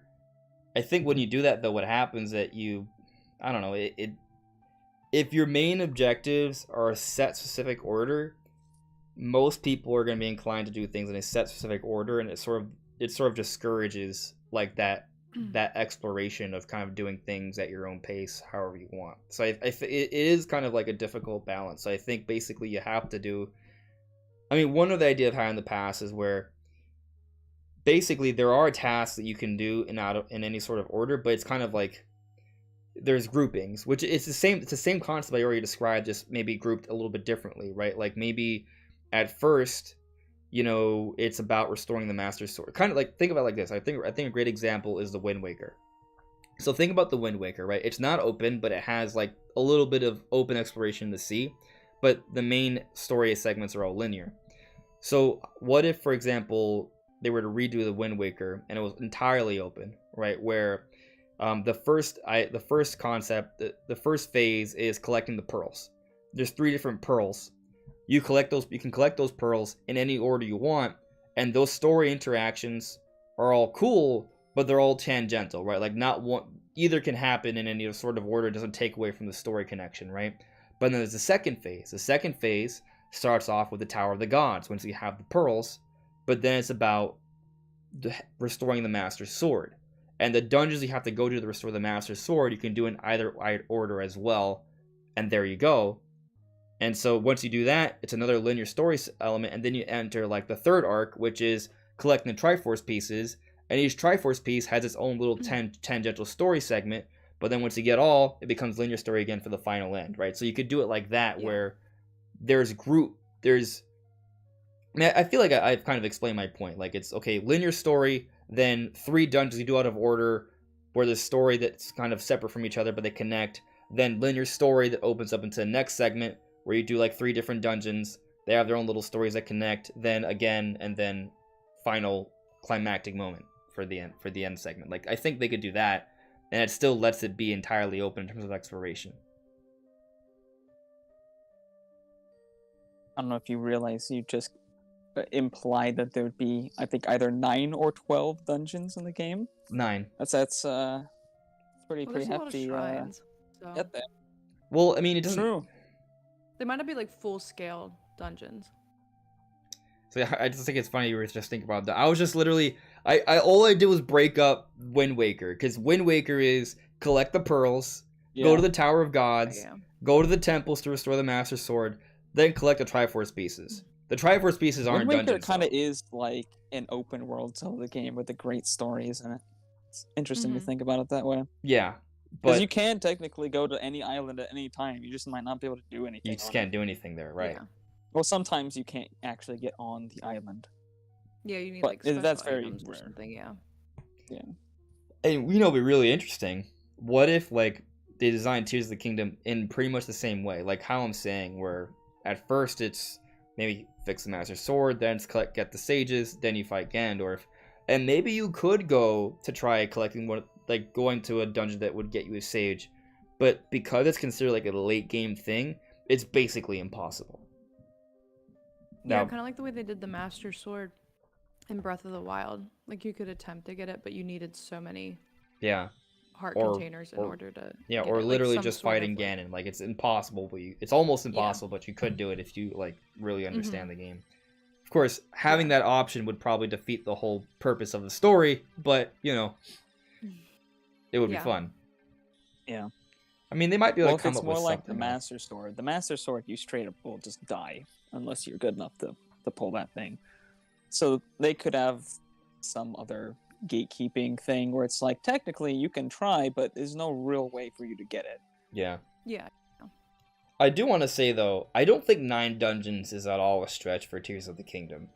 I guess not, with how long it's been and with a big open world. First off, Breath of the Wild and Tears of the Kingdom are Breath of the Wild is bigger than any other Zelda game before it. It has 100 shrines, if we count the DLC even more, and it has 4 big dungeons. Well, 5 if you count the castle, right? So that's a lot. 6 after DLC. Yeah, exactly. And then 120 plus shrines. Like there's a lot. But there are Zelda games where they had like 9 dungeons.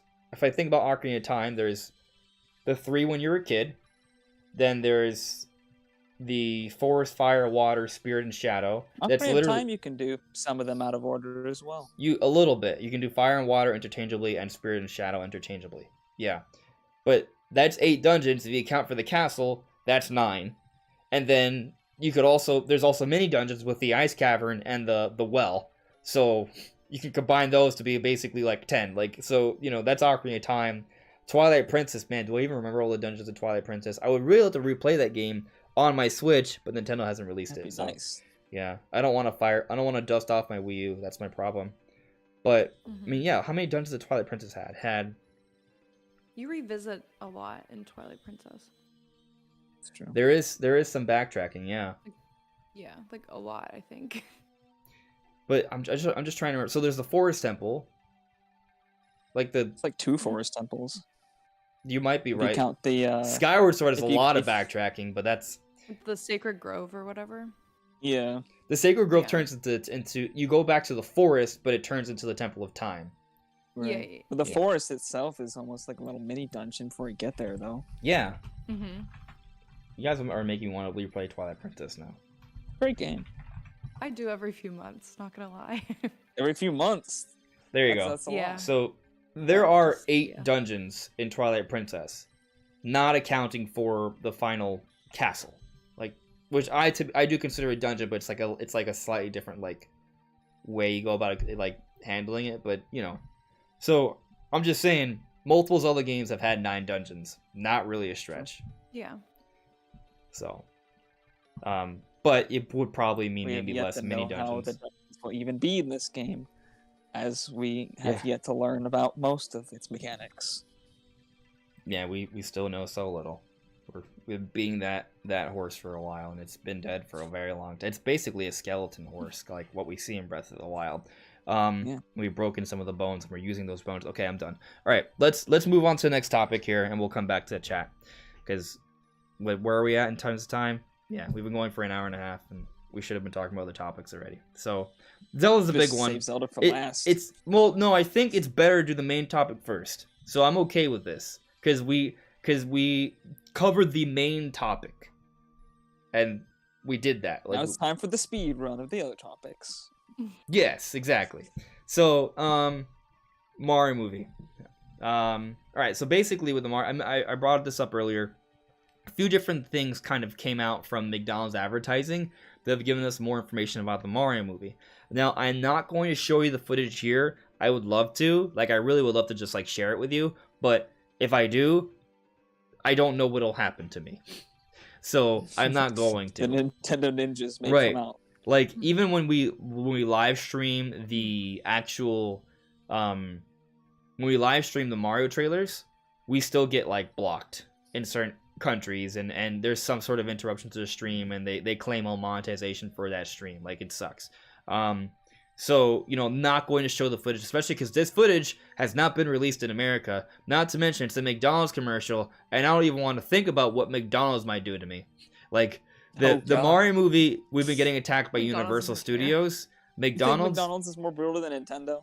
Nintendo's more brutal No. than Well, anybody. No, Hold I on. think McDonald's doesn't care. I feel like they wouldn't care. They might not. But I just want to clarify, all the copyright claims and blocks have been from Universal Studios, not Nintendo. So But yeah, Yeah. on YouTube, the Nintendo's not very. I mean, they basically don't do anything anymore. no, I think now there's this weird sort of understanding of how Nintendo handles things in terms of copyright. I think people are misled. And I think they're misled because there's a little bit of a history beforehand.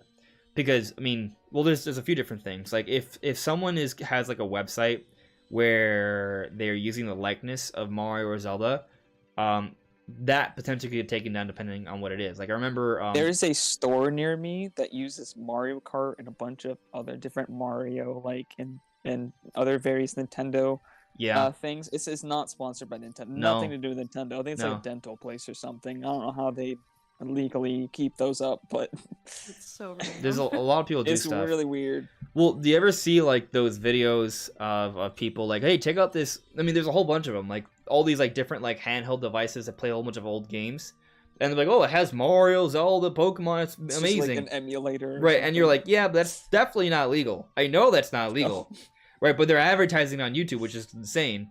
But and they're that's a whole other conversation, right? But like Nintendo might like take down, for example, remember AM2R where they recreated, I believe, it was 2D Metroid, if I remember correctly. It was 2D Metroid, Jesus, Metroid 2. The Metroid 2, yeah. Yeah, which was which makes perfect sense after because months they later they remade it announced Samus themselves. Returns, a remake for Metroid 2. But like they take down stuff like that sometimes, even though I would argue that it's not okay. But there's that history, right? But then when it comes to YouTube, Nintendo used to have this thing where it was like a content creator program where basically Nintendo, if you weren't a part of this program, and if you showed a lot of Nintendo footage that was caught by the algorithm, then they would claim all the ad revenue from that. But if you were part of the program, they would give you like some percentage. Some of it. I think it was like 45 or 50%. Percentage out, yeah. Yeah. They got rid of that program though years ago. Early, like I forget. I think it was before the Switch came out. I forget the timing, but they got rid of it. And at first, people thought it was a bad thing. No, it was actually a good thing because what that meant was now people can put videos of Nintendo, it has footage of Nintendo all over the place, and it will not get claimed at all. Like they don't care. Like they support re-upload their trailers. That's where it's different though. Like if it's clearly you creating content, it's fine. But like for example, sometimes when people like just straight up create like, you know, if you literally just, if there's no editing involved, there's no work done at all, and you're just like sharing like straight up like the whole game without, I don't know, it's a little weird because you'll still see like people who put like their, like if it's your own gameplay, it's your own gameplay, right? But I don't know, like Well, there was issues with trailers taking down and music. They'll take down like music if it's just the song, Yeah. like they did to a bunch of people. Very recently. Yeah, Actually. it's strange though because you can still find a way to upload that music, but yeah, that's where it gets a little tricky. But if you're actually like doing some level of content creation, they're not gonna, they don't care. They're gonna let you do it. It's fine. But with the Mario movie, that changes because they're working with Universal, and it's not Nintendo claiming these videos; it's literally Universal is claiming them, and I don't even know if it's intentional. I think it's one of those things where they probably just have like a standard practice where any sort of movie or product that they have, they put into like whatever sort of like systems in place, and it catches that footage and they're like, hey, nope, not okay. And they just cut it out. Like, I don't think like I don't even know if they made it like a big conscious decision to stop this. It's just kind of like part of their process. If they're working on this movie in any way, it's going to be part of their system. And it's going to get caught in the algorithm and it's going to get blocked or claimed. So I think it's probably as simple as that. Anyway, that was a tangent. With the advertising for the Mario movie, right? Like, so we're seeing different stuff. Now, basically, I can't show you the footage, but if you just go on YouTube and you search Mario movie McDonald's, you'll see it. There's like an advertisement from another country, and it shows Mario jumping around, having some pretty impressive platforming abilities, ultimately getting whacked at the end because Mario's just a punching bag in this movie. But he has some pretty impressive moves, and it looks like it's actually Chris Pratt that's it's still voiced there because Mario and the Toad are speaking English in it, but it's like it's an international commercial. But some people have noted like he sounds pretty good. Like I listened to it and I think he sounds pretty natural, but don't really have a problem with it. I don't know if you guys got a chance to hear it, if you just saw the footage. I didn't hear it. Take my word for it. Yeah, I think he did sound better in this one. He's honestly not my favorite pick, I think, for Mario's voice, but in the McDonald's commercial, I think in those clips, he did sound better than the initial. Yeah. The initial trailer. Yeah. I'll say the trailer they showed at the Game Awards He had some lines in that I thought sounded fine. I Yeah. think in the end, like in context, he'll sound fine. I do think that it sounds kind of awkward, like just hearing it on its own. But I think Sure. over the course of the movie, I think it'll be a lot more natural. At least I'm hoping. Because it's not like it sounds terrible, but it doesn't sound great either. Did you guys see Detective Pikachu? No. Oh, you gotta watch Detective Pikachu because Ryan Reynolds does Where? Pikachu. Oh, I don't know. You have to look that up. I've seen clips of it. Well, Ryan Reynolds does Pikachu, and I remember that being kind of like a conversation point. Of course, it's not like normal Pikachu. It's like a man stuck in Pikachu's body, which is like literally true. But anyway, I thought that sounded pretty good back then. And I'll say with the Mario movie, Ryan Reynolds using voice actor and Chris Pratt is and just actor in general. Chris Pratt is a funny guy, but he's not an amazing actor, I would say. I think he got picked for the role because he's popular right now. I think they were like, who's gonna sell tickets? Chris Pratt. I think that's why he got picked. I think everyone else in the cast I think is perfect, and he's the only one that I'm like, maybe. I gotta say, I'm not super sold on Luigi's voice either. Like, I feel like I think he doesn't great have as like How a Luigi. super dare you strong insult Charlie accent. Day? I don't I even think barely he's know great Charlie. as I'm not gonna be honest. I don't barely know Watch what It's he's Always in other Sunny in than this movie. Philadelphia. I didn't see that. You should watch it. The It's funny. show. I've seen clips It's and they're funny. funny. I just haven't seen the whole show. But I mean, like, I feel like Luigi sounds slightly better than Mario, but it's still like they're going for the same direction. Like, it's clear that to me that I don't even think it's Chris Pratt itself that's a problem. I think that it's just the direction they're going for. Like, they're not going for like a super thick Italian Mario accent. That's just It not the needs to be direction super- I they're don't going for. think it needs to be a super thick accent either. I just feel like other people No. would have done better. I don't know. He's not my favorite. Yeah, Yeah.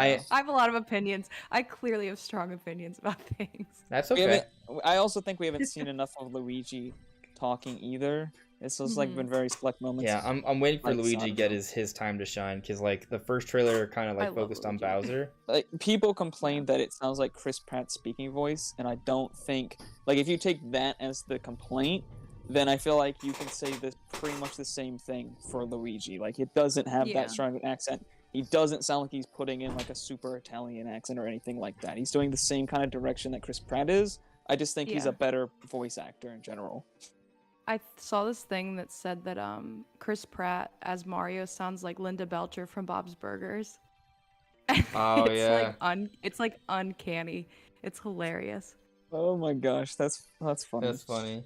I think Charlie Day does a really good job because Luigi's like a very goofy character, Mm. like a lot more goofy than Mario, I think. And I think Charlie Day's super like a goofy guy. I don't know. I just think it works well. I think it's something that kind of Seen dawns on me. All right, Kitty, you're distracting me. I'm trying to say something.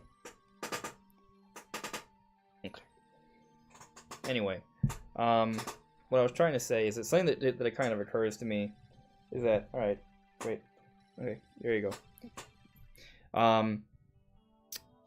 Because Luigi has like a bit of a personality, right? Like Bowser has a bit of a personality, Peach has a bit of a personality. I think it's almost a little bit easier to kind of like find an actor that's been sort of typecasted that you think would fit that role. But you look at someone like Mario, right? Or even maybe Link someday. They have more... They're like the player... They're the avatar for the player, right? They're a little bit more of like a clean slate, not too much personality, intentionally, because part of the idea is for the player to sort of think of them as that avatar, right? Yeah. So because of that, though, when it comes to making casting choices, it's a little bit more challenging. It's like, oh, what do we do? Because they don't have that much personality built into them. So Right. who do we pick for that? It's interesting to see that they have Mario as this completely like novice platformer. He's no idea what he's doing. He's just constantly like messing up, and everybody around him seems to be more competent than he is. It's a very interesting personality to give Mario, but I guess it's maybe there will be more of a character progression, because in this ad he seems pretty good. He seems like bouncing around doing what he needs to do. till the end where he gets whacked, as you stated before. But he seems to like actually be competent. Whereas in the trailers we've seen so far, he can't even like walk through the world without getting like eaten by a fish. Yeah. Just having something ridiculous happen to him. Mm-hmm. So it is interesting because you don't really see that side of him at all in the games, other than maybe like Luigi's Mansion or something where he actually isn't the main character. Yeah, well, you don't It's really also see him. been saying that the movie might be more of like an origin story. Yeah. Right. Of them like coming to the Mushroom Kingdom. I can't even remember where I saw that, but Well, I mean, that yeah, could be why he like doesn't know what he's doing. Yeah. So what's interesting is that we are seeing a lot of evidence. There's like two different points. I want to kind of like address both your points. But I'll get to the origin story thing in a bit because I think we're seeing a lot of evidence to that. But going back to your point, Brandon, like. You look at the trailer where they introduce Peach's voice acting, right? When you watch that trailer, the second trailer, right, with the second Mario movie direct, we actually see what I believe is like a training segment between Mario and Peach. So like there's that part where you see Mario and Peach like standing like on this platform, and you see a whole bunch of like platforming stuff, and we see Mario do some platforming, and he gets his butt kicked, but it's in the Mushroom Kingdom. And we see like Peach sort of getting getting frustrated with him, like she like slouches down and stuff. I think that's a segment that's portraying literally Mario training to become a better platform for the Mushroom Kingdom, right? And when you take that into consideration, you look at this commercial here, you see Mario platforming, which is a very Mario thing, but I think Mario's gonna get to the point where he does that. Now, I've seen discussion talking about how maybe this commercial isn't actually footage from the movie and it was created specifically for the commercial, so we may not see the moment. It does kind of look like that. Maybe. It's kind of low resolution because it's like not like a direct feed thing, so I can't say like with certainty, but there's certain, I don't know, like seeing the way I'm 50-50 on it because I could see maybe like it really depends how the story goes, right? Like let's say Mario stays in the Mushroom Kingdom for like a certain amount of time. So like maybe a few days, a few weeks. And maybe like at first they show this training segment with Peach and he sucks, but they show maybe like a training montage where time passes. And then we take a look at this commercial, right? Or like the footage from the commercial. Like I could see a scenario where if he's been there for a while, he just comes out one day and we see that, you know, he says hi to Toad, hey, and then that's just him kind of getting into the swing of things for that day, where he's showing improvement, but he still gets hit at the end. Like, that could be it. But it goes 50-50 because, I don't know. One thing that's weird for me is, like, would they really make, like, a whole bunch of, like, renders just for I mean, they might. I mean, we did see that one for Luigi. I think Illumination Studio definitely would. Maybe, right? I mean, it's not weird to make just random little animations and things from movies if you're making an animated movie. I mean, they used to do that a lot and just include them as, like, bonuses on the DVD and stuff. But there's a little bit of a difference for the teasers that have... Like, for example, there's one commercial for... I think it's related to the World Cup where you see Luigi and a soccer ball and, like, the different, like, dry bones chasing him. You guys know what I'm talking about? Have you seen that? If you search on YouTube Luigi Dry Bones Soccer, it'll come up. But basically, it's, like, just Luigi running from the dry bones and the soccer ball. But there's a white screen. Like, they just showed the models. Like, that's a lot easier to do than having this entire 3D environment that's moving around while the camera's moving around, showing different angles. So that's kind of where I'm like, how much work would they put into an advertisement? You know what I mean? Like, I understand there's teasers, but usually those teasers have very simple backgrounds where there's not that much work needed to be done for it. It's not like you need to make completely new models. They already have all the assets there. I guess the hardest part would just be rigging up the animations. All I'm saying is that when there's the ones with the white screens are obviously less work than ones that have the entire environment rendered. I guess. Yeah. So, I don't know. I'm 50-50 on that. But regardless though, I think it still points to the idea that Mario is going to be kind of training up his platforming abilities throughout the movie. And I guess the counter argument is that if this is just for commercial reasons, then it doesn't actually happen in the movie, and maybe doesn't actually support the idea of Mario being a good platformer. But I mean, come on, it's Mario. Or is he really not going to become like a good platformer? Eventually. Yeah. But do we think he's gonna get good before he fights Bowser, or is he gonna just suck the entire time until the very end? He has to get good. Like, he's Mario, Yeah. right? Like, is it really just gonna be like this awkward klutz the entire time? I was gonna say the entire game, but the entire movie. Yeah, I doubt it. I don't think that would be interesting. Like, Yeah. he has to have some kind of character progression. I mean, Bowser's like a big threat in this movie, so you gotta think like he gets quite a bit better if he's gonna like have any hope like doing anything. Yeah, for sure. I'm also curious about like I'm just curious, like, just seeing how the different characters will develop throughout. Like, what kind of like story arc is Mario gonna have, right? Like, what kind of story arc is Peach gonna have and Bowser? Like, are they all gonna be developing in some way or form, or are they just gonna be kind of like who they are throughout the entire time? There's no development.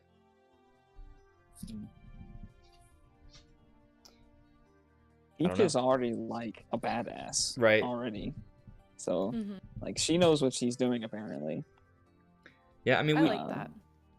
Yeah, it's great Yeah. seeing her not less a damsel in distress. It's nice. I do like that about Especially her with too. like she got a lot more personality in like Odyssey, especially in like final cutscene where she turns both Mario and Bowser down, just like walks off on her own. I thought that was a good moment. Yeah. So like Yeah. she seems to already have like a very nuanced personality from the beginning. I'm not sure where they would take her character exactly, just off the top of my head. And Toad is just kind of like I don't really know what they're doing with Toad other than just like typical like comedic Just effect. supporting. Yeah, he's maybe. supporting There to character. be emotional support Yeah, and you know, comedic timing. I'll say that not every character has to have like a massive sort of character growth moment. Like, I like seeing character growth in movies, but not every character has to be that. Like, if they're just a really cool side character, some characters just need to be really cool side characters. I do feel like, though, like with Toad, for example, like I could see Toad having his own like character arc. Like, why was he out randomly alone in this mushroom forest when he meets Mario, right? Like, what's the reasoning behind that, you know? And then for Peach, like, I mean, they could come up with a whole bunch of things with Peach, like, you know, why, I mean, like, you know, like, how did she get to where she's at, right? Like, what sort of struggles is she dealing with? Like, why is she so proactive about wanting to save her kingdom? I think, I mean, you could just say, well, obviously she wants to save her kingdom. It's her kingdom. Like, that could just be reason enough. And they don't have to have, like, a big character growth moment for her. But I think one thing we'll see is, like, we'll see, like, a developing relationship between Mario and Peach. And I think that's going to be kind of fun to see because we don't see that in the games. So that's going to be fun. And then for Bowser, we may learn more about like why Bowser wants to do what he does. Like, we'll get some characterization of like the reasonings behind him potentially. You know, like those are all like cool things we could see. But again, I don't need every character to need to have like this moment of like growth. It could just be more of just like seeing more of them and who they are. And something else to kind of think about with this movie. It's probably not going to be like a 3-hour Lord of the Rings movie, right? Like, it's not going to be that long. So Probably gonna be like an hour and a half. Right, so they don't even have necessarily a lot of time to like have these huge character arcs for each one. You know, so it may just be that some of the characters, they're just gonna be cool, fun characters. We're gonna see them as they are, and there's not gonna necessarily be growth because, well, one, it's just not needed, and two, there's just not time for that. So you guys have no opinion on this. That's okay. No opinions. That's okay. I think it's mainly going to be focusing on Mario, Luigi, and Peach, and everyone, and I guess Bowser, and then everyone else is going to kind of be supporting roles. Yeah, like one. Donkey Kong might not have that big of a role. Yeah, I don't think so. Yeah. What's interesting though is that I think what this movie can do is open up like the window for like other movies in the future. Like, there's that rumor of a Donkey Kong movie, or like maybe like Donkey Kong doesn't have that big of a role for this movie, but we'll still see enough of him to like get curious about his character and his world. And then Yeah. I mean, they hired Seth Rogen for the role, right? Like that's a pretty like They're going significant hard hiring. on the Donkey Kong area too, with all like the whole arena filled with different Yeah, Kongs. there's a Ton lot of detail references there. Seems to be a whole Donkey Kong like kingdom there. Yeah, So like you see like a part in the trailer where there's like a map of the overworld. You can see the Donkey Kong area. It's like a whole island. yeah. So I mean, it could be that maybe even if Donkey Kong doesn't have like a big role in this movie, he could like in the future, like to have his own thing. Like they could have a whole movie for him afterwards, and it could be like that. Like maybe even for like Toad, like maybe Toad doesn't have a big role now, but like maybe in the future they could release like a short. It's not a whole movie, but like maybe they release like a 20-minute short that's about like the origin of Toad, and we just like, oh, so that's how Toad became who he is, and that would be cool to see. So something I want to come back to is, well, I'm getting distracted again because I let the cats in, and now she wants to eat the LED light. What are you doing? Hey, psst, move. She's just looking at me like, nah. I have chosen violence today. No, come back. Get out of there.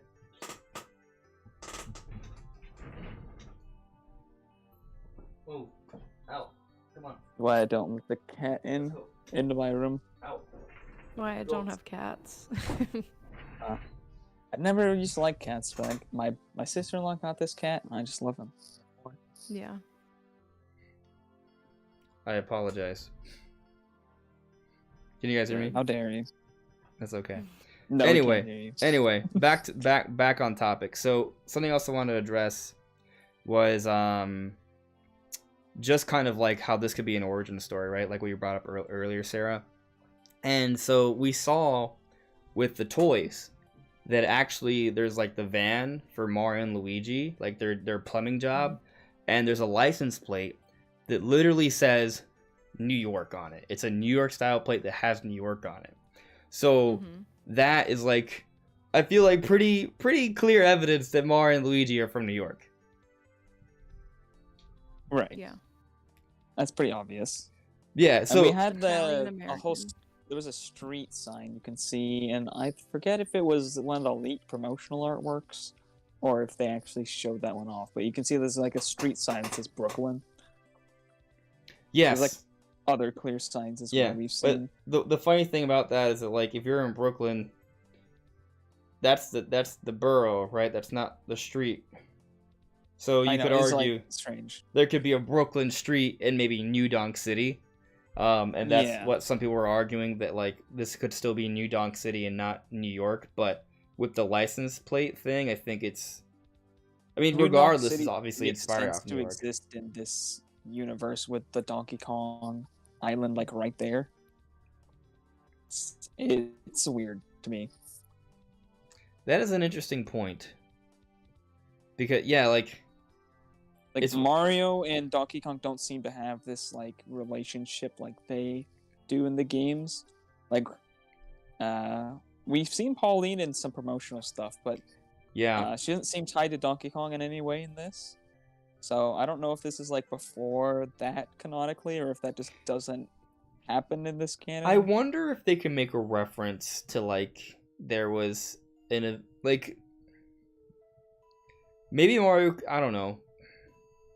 Like they could do something like, oh yeah, a few years back I had to help this lady off the girders because there was an ape that attacked. Like they could do something like that. And maybe that's Because the thing is, the theory is that Cranky Kong was the original Donkey Kong from the 1981 game. Right. So maybe like, I don't know. Like I guess it would be weird though, because Jumpman is Mario, right? So if Mario has no recollection of the event and Cranky Kong does, well, there's a few different things. Like one, do the Kongs age quicker than people? Or is it because they're in different realms where aging happens differently? Or maybe similar to how Donkey Kong is Donkey Kong, but Cranky Kong used to be Donkey Kong. What if there was a previous Mario before Mario? Like there's a few different ways to kind of like explain away that history. I don't know if they'll make any sort of reference towards it, but I mean, if Pauline is there, And I mean, but we don't know how much Pauline would be involved. Right, She's like just we kinda, saw a like, poster there. that I don't even think was supposed to be seen by at least people I here think in it the was a West. leak. Yeah, it was a leak, so I'm not even scared. I'm even kind of like scared to talk about it, but because I've literally heard of people getting in trouble for just talking about it, just for the record. But Wow, that's insane. yeah, that was when How do they even catch that? that was with the first direct, by the way. I think it was before they showed off the first trailer when that happened. Yeah, I'm just kind of curious though. Like, if she's just kind of there, is she gonna talk at all, or is she just like a random cameo? You know?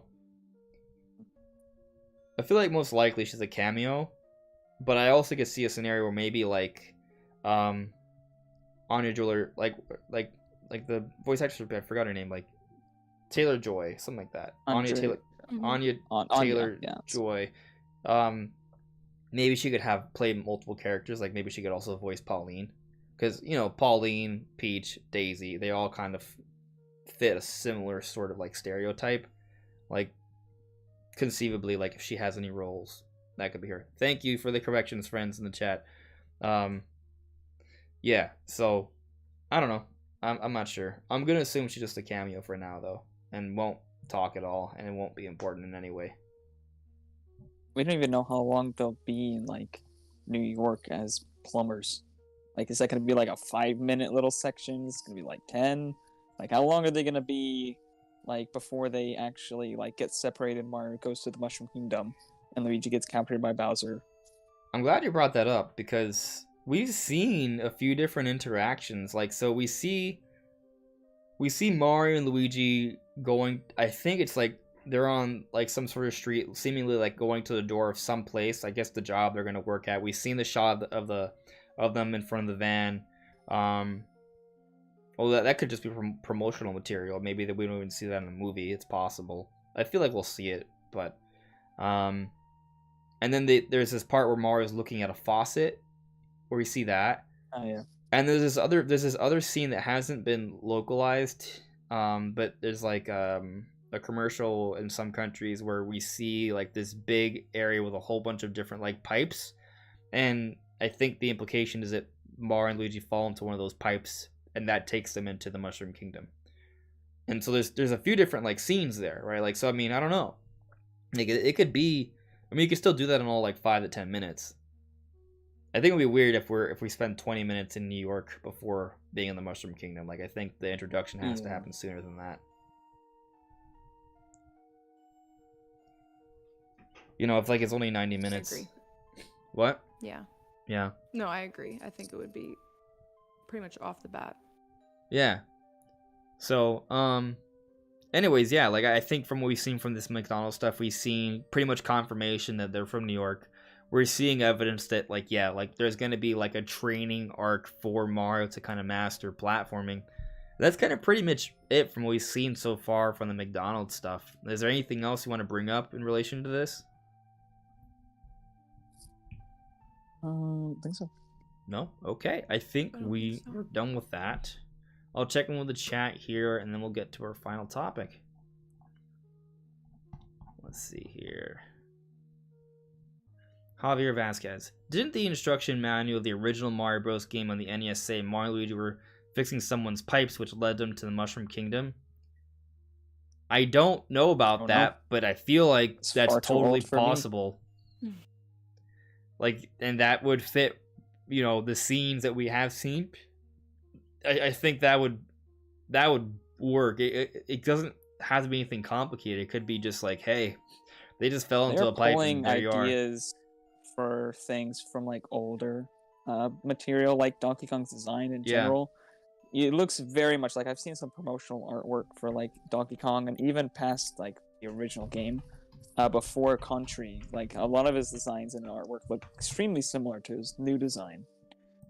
So they're obviously pulling from older stuff, so I wouldn't be too surprised if they pulled some ideas from like old instruction manuals or something. Yeah, I'm trying to look like to see if there's like a description for what happens. Here, let me show it with you guys. I'm gonna screen share real quick here. It'll be for people on stream, so I don't know if you guys will see it unless you're looking at the stream, but one moment. It's kind of interesting, like looking at this old manual. I'm just trying to see if this is the one you're speaking on. Well, I know I'm taking a while. Hold on.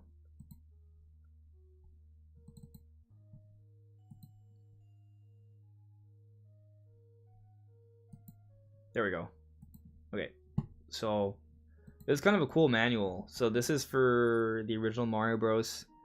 Object of the game, you can play alone or team with friends. There are plenty of cagey critters to conquer, turtles, crabs, and fireflies, to mention a few.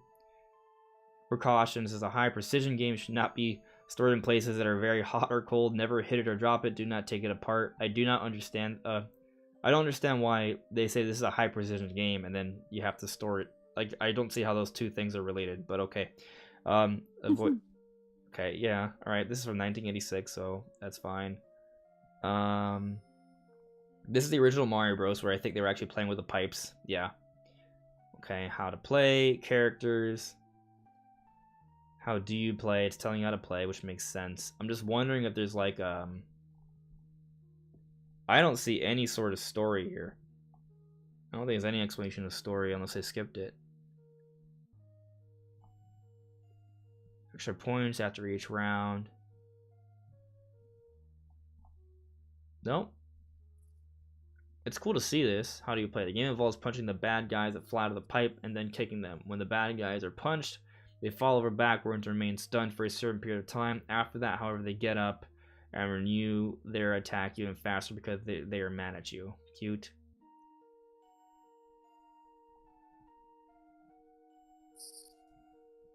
Yeah, I don't see anything here that says that they fell into a pipe and that's what happened.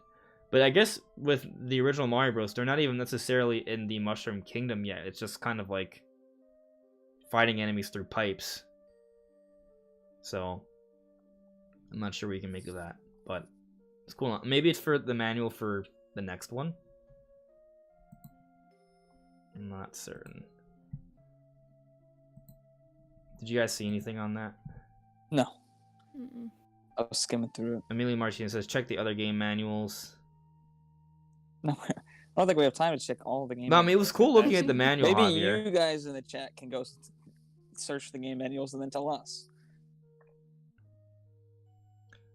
That's all right. That's cool. It was still fun to check out the manual. Maybe if you guys see something, let me know. But either way, like, we have seen them. It does feel like they're kind of looking at the past. To your point, Brandon, like this whole Donkey Kong thing. I mean, they are showing Mario and Luigi from New York, so they're still like taking cues from older ideas, right? Like there's clearly that, and even like when you look at like the logo, it feels related to like the original movie, which I thought they wouldn't. I've heard even... some people complain about that actually. Yeah, because the reason Nintendo hasn't made movies for the last like 30 years is because of how bad that movie was. So to see that that they're kind of like maybe paying homage to it is a little strange. Like, maybe it's just purely coincidental, and the reason they have the movie sort of the logo look like that is just because they're trying to maybe pay reference to the pipings, like because they're plumbers. Like, maybe that's, yeah. I mean, that's probably, like it's got to be intentional. It's so similar. Sure, true, but I think the reason why the original had that type of logo, the metallic logo, was because Mario and Luigi are plumbers, and they get stuck in the piping, which is what takes them into the Mushroom Kingdom, or whatever sort of hellhole they created for that original movie, because it was not the Mushroom Kingdom. But from what we're seeing, it looks like the beginning is very similar. Mario and Luigi get stuck in they get warped to another world because of their plumbing job, just like an accident. So I don't know, but let's jump into the final topic here. Sarah, I know it's late for you, so let me know if you're dying. It is. But a little bit. I'll be all right. That's okay. So Fire Emblem Engage, right? I think it's now we should definitely start talking about that game. You could argue we should have been talking about it already, but I'm now starting to like feel it. I'm starting to feel the excitement for Fire Emblem. Like I watched like all the trailers earlier today, and I was like, oh, okay, this is gonna be good. But the most recent trailer we got was last week, and they showed off what they're calling the Somniel. I wonder if that's an actual real. Do you guys know? Have you guys ever heard of that word before, Somniel? Or is that just a name? No. I'm googling it. Somniel. Google. Not sure. Get Is the it- data.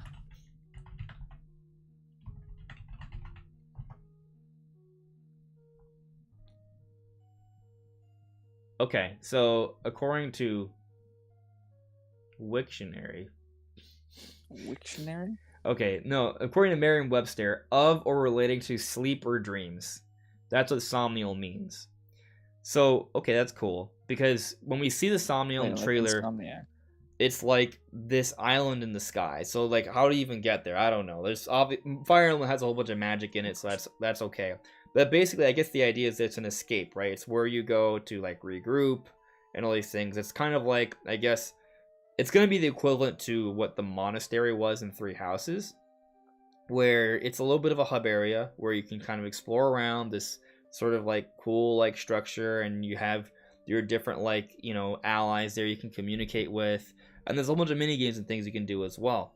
Okay, hello there, other cat. I'm done with cats today. I think you guys have been very distracting, so please. Other cat doesn't even get a name. Just other Just cat. other cat. His name is Valentino, and we call him Oh, Tino. no. He is my brother's cat. He is Ruby's cousin, and he just wants attention. And I'm sorry, I'm not kidding. But you he know will what? be Okay. getting none. All right, I'm sorry. None All right, here. look, this is him. He's a Persian. Oh my Oh, gosh. Wow. Look at his face. Yeah, So big. he's adorable too. There. Yay. My cat's still very small. He's not that big. He just has a lot of hair. He's smaller than Ruby, but he looks bigger because of all the fluff. All right, there you go. You got attention. Anyway, yeah. So like a Somniel, like it's kind of like that equivalent. But what's cool about it, for some people, is that it's not.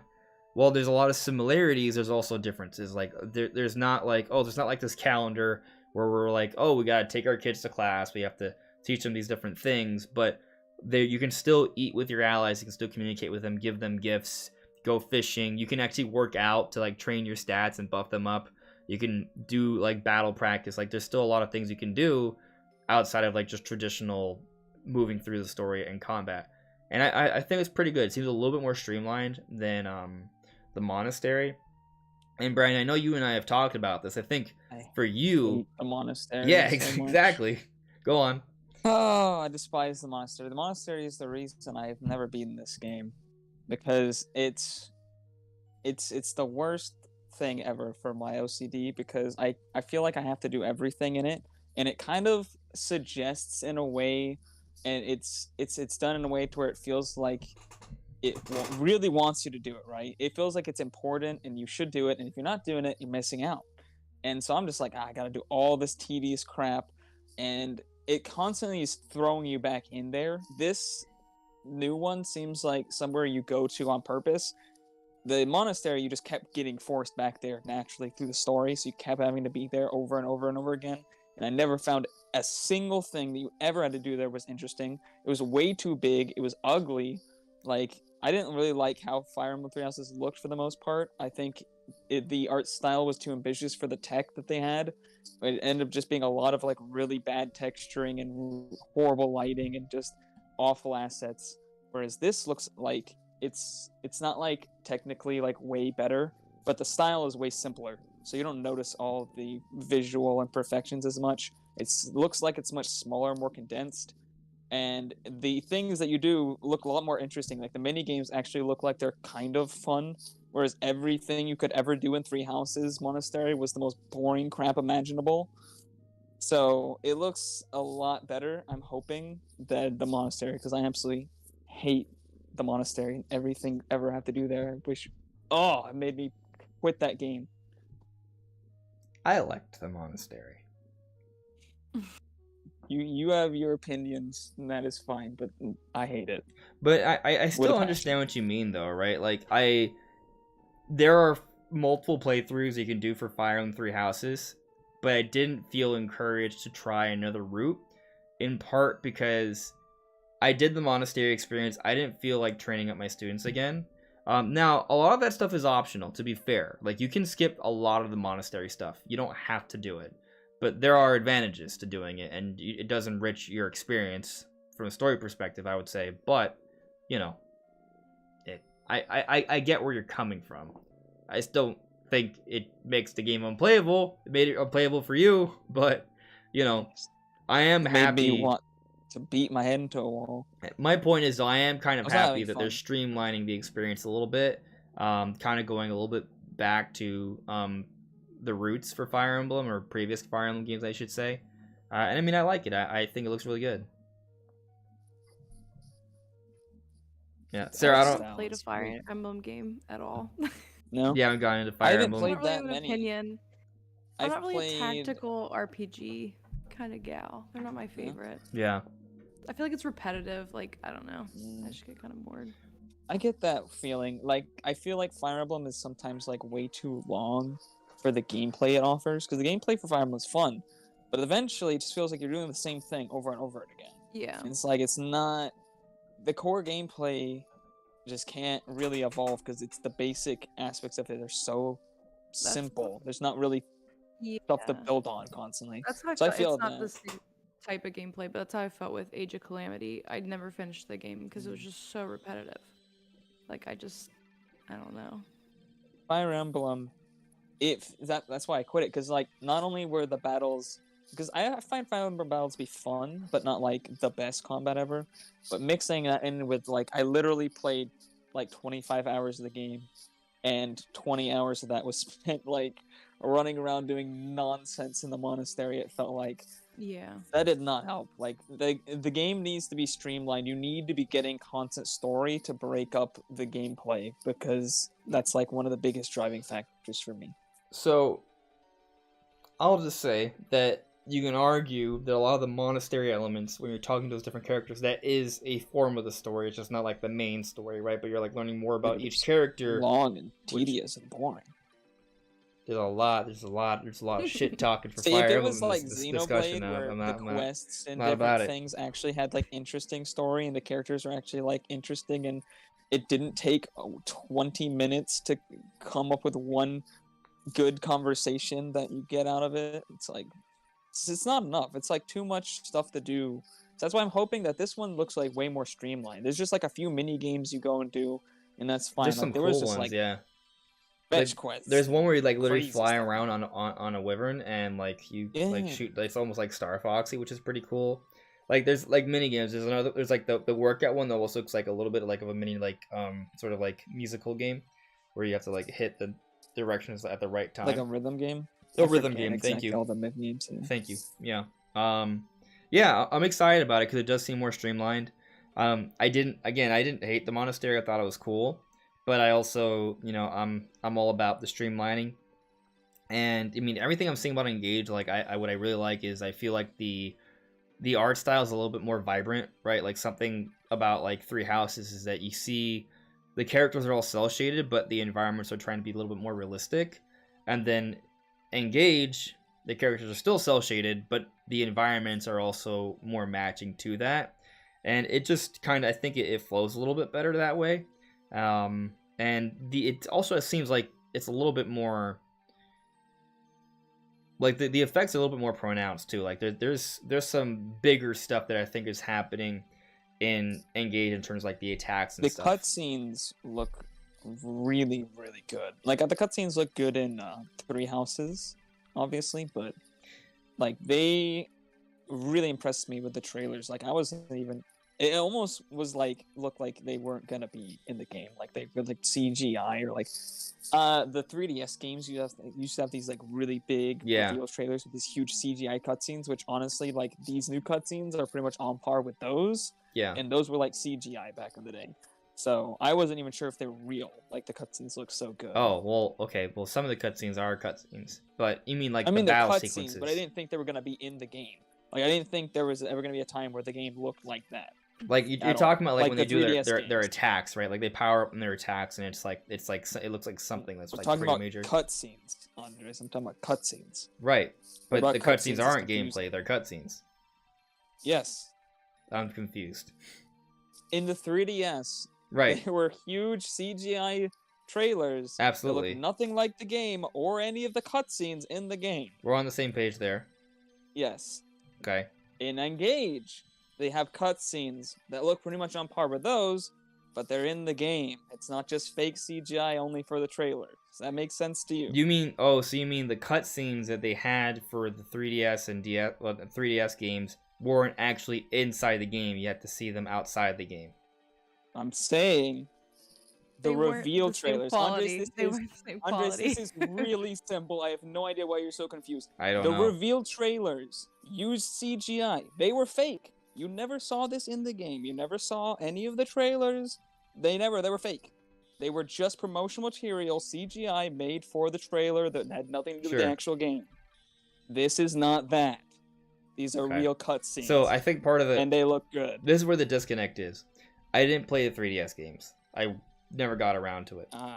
Because remember how I have the story how like I had a whole bunch of 3DS games and they got thrown away. It's just for But the anyway. most part, they just used like real-time stuff with like really, really horrible character models and like basic like circle shadows and stuff.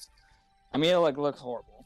And they have like some pre-rendered, but it's very rare in the 3DS games. At least in Awakening. I didn't play Yeah, I just assumed that those trailers that we've seen, those high quality trailers, were actually in the game. So when you told me that they're in, I was like, "What do you mean?" Okay, but all right, cool. I mean, yes, they're in the game, but also I thought you were trying to say that like the actual gameplay part, like the combat stuff, like those elements look really good too. Like, I mean, they look fine. yeah, They're okay. They look good. yeah. I think they look more like the art style in general is a lot cleaner than Fire Emblem Three Houses, like I was saying before. So all around looks better. Anyway, I'm pretty excited for the game because I feel that, and something I recommend, you haven't seen it, if you watch the Divine Dragon trailer, I've not seen that. it's all cutscenes, but I think it really sets up the story really well. Like you listen, like you'll be like, oh, this is gonna be like a pretty good story. That's the trailer I need to see because I have like no idea what. It's not even that long. It's like I think it's like two-ish minutes. Like it's like 2.5 minutes. It's pretty good. And like you see interaction between, I think their name is Alir. That's the main character, whether it's girl or boy. And then there's basically like Byleth, but for this game. But they have interactions with Marth. And what's crazy though is that in this game, so Engage is like there's these rings that bring back past heroes from previous Fire Emblem games, right? But what's cool is that you can use them in the gameplay. Like, they fight with you, but you also can kind of fuse with them and they give you more attacks and abilities. And that's where a lot of like the really like powerful stuff comes in, a lot of those like really crazy animations. But where things get kind of flipped on you is that while you can use the Engage rings, so can the enemy. So Marth could turn against you in theory, and that's it's pretty cool. Like imagine like you're playing Zelda, right? And you're like, oh man, Daruk's on my nope, Daruk's not on my side, or Zelda or something. Like that would be cool. That's interesting. Yeah. I would have thought when you said that at first, I was thinking that they would use other rings of other maybe. Like that's what I assumed too. No, you're just saying they straight up just use the same people. Well, I'm not saying it's the same person twice, but if someone else gets their hand on the ring, they can be turned against you. Yeah, I got you. So the implication is a battle for the rings. Mm. Yeah, watch the trailer. But is there one ring to rule them all? Yeah, I was thinking. Some Lord of the Rings vibes. It was definitely on my mind. I chose not to say it, but you guys did. That's okay. But anyway, yeah, I feel like they've been ramping up on advertising for Engage. I personally the think game's coming out pretty soon, so yeah. I feel like people are sleeping on it a little bit. January 20th. January, I think. Okay. Yeah, so I mean it's still like a month away, but yeah, I mean literally today's the 19th, it's coming out next month on the 20th. Anyway, I think people should pay more attention to Fire Emblem Engage. I think it's pretty hype. And I feel like they're streamlining the experience, which, if that's what took it away from you in Three Houses, that it just felt a little bit too cluttery or too much extra stuff. It also seems like there's only going to be one story and not 3 or 4 different stories I have to play through the whole game again for. Oh yeah, Three Houses I hate that. There's choices. I rarely replay games that are very long, especially story-driven ones. And if I have to replay them like 4 times, like 40-hour stories, no. I mean, if they're shorter, I'm okay with it. It depends. Like, Yeah, if they were like 10, 20 hours, then that'd be fine, but it's too long. yeah, I mean, Three Houses, like, I think I put, like, 70, 80 hours into my first campaign, like, so, you know, didn't really need to put more. But let's come back to the chat, and let's just do a few questions, and we'll call it a night. So I see here a guy you don't know added me. I wouldn't mind if the movie spent a decent amount of time in Brooklyn and explored Mario and Luigi's normal lives as plumbers. It could offer some character insight unseen in the games. That's fair. Yeah, no. We don't really get to see that side of them in any of the games. So, yeah, it's kind of like... I mean, what do you want out of the movie, I guess? Do you want to see more of the characters you don't see? Do you want to just see the world reimagined? Like, I guess you kind of want to see, like, a bunch of different aspects when you're thinking about, like, what do you want out of a movie? Like, because it's nice having a Mario movie, but in the end, you gotta think, like, what's the purpose? Like, how are you expanding the universe here? So from that angle, I think, yeah, showing off more Brooklyn could be interesting, as long as they have something interesting to show, though. Yeah, I do want to kind of see, like, how they interact, how they handle their jobs. Like, I don't know how quick it's gonna be, but they can give us, like, a few, like, quick little things, you know, like, maybe they could make a reference to, like, their life, like, oh, you know, I don't know, like, I think because they're gonna be telling a story, right? I think there could be, like, a moment or two where they sort of, like, they make some sort of reference to their current lives that maybe that could be improved in some way, shape, or form, and maybe that's going, or maybe it could be something as simple as we see Mario and Luigi being close brothers, but they have a little bit of a spat while they're on the job that causes a separation. Luigi gets in the pipe, Mario's looking for him, and the entire time Mario's just trying to get back to Luigi, you know, to save him, but also the last time he spoke to him, they had, like, some sort of argument. Like, maybe it could be something as simple as that, where it's just, like, a story of two brothers who actually care a lot about each other, which would be kind of, like, heartwarming and cute, you know? But there could be, like, something like that we see about their relationship or their world before they move to the Mushroom Kingdom. Yeah. We also, like... I'm very confused, because there's this one actor who came out and said he was playing Foreman Spike in this game, and he's gonna be, or in this movie, and he's gonna be the boss of Mario and Luigi. But when we've seen the trailer, they seem to own their own company, and we've seen nothing of this man. Yeah. So I'm wondering if that is, like, the dude was just lying, like he just made that up for some reason, even though he's, like, actually a professional actor. So I don't know why he would do that. Or if there actually is, like, some kind of, like, upper management they work for that they'll have to explore as well. And there's some characters that they'll have to take time to show. Maybe what it could be, maybe Mario and Luigi are, like, contracted, right, for a bigger company, and that bigger company has Foreman Spike. That could be it. Yeah. And maybe, like, he's the one who wanted them to work on this particular location. And they're like, oh, there's something weird about it. But maybe Mario and Luigi's like, well, it may be weird, but we got to do it anyway because we're low on cash or something. Like, you know what I mean? Like, maybe there's some sort of hint that there's something off about this job, but they do it anyway.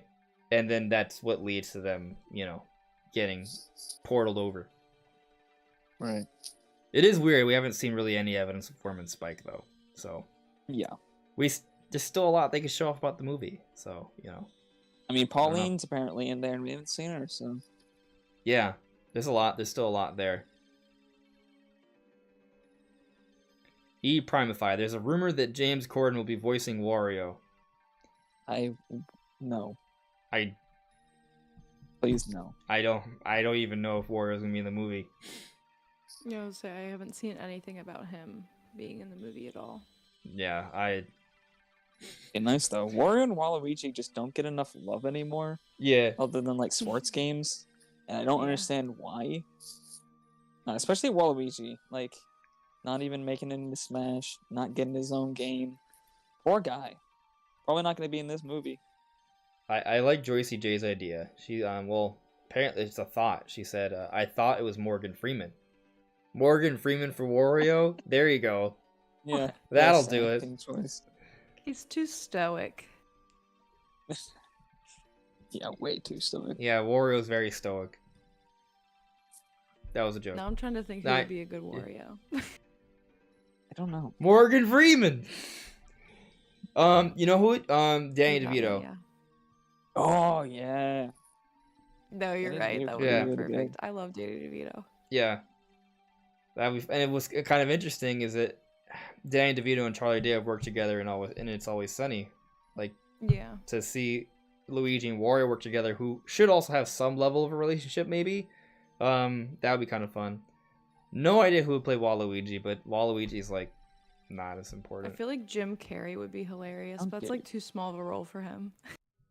Yeah. Yeah. I don't know. I think he's People like retiring too. Waluigi. Is he? Yeah, I heard I something think like so. that.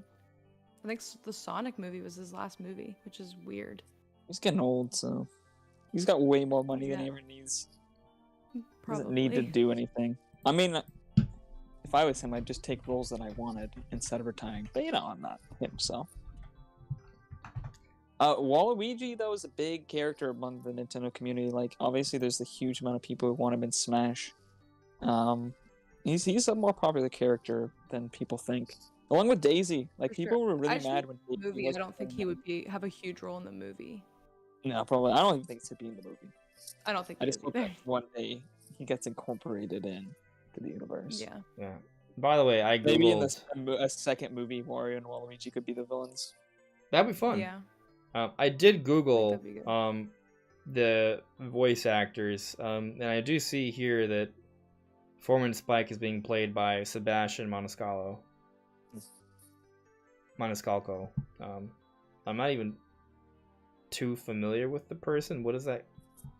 I don't even. I'm not familiar with voice actors in general. I for the bet most yeah. part. That's probably what it is. Like I'm sure I probably heard or seen him before, but I just not great at connecting a lot of names to a lot of different roles. Even most of the Mario movie cast, which is like some of the biggest actors out there, there's a ton of people. I was like, I don't know who this is. Yeah, I don't recognize Carrie Payton for the Penguin King. Like I think he did a great job with it. Sounds I just good.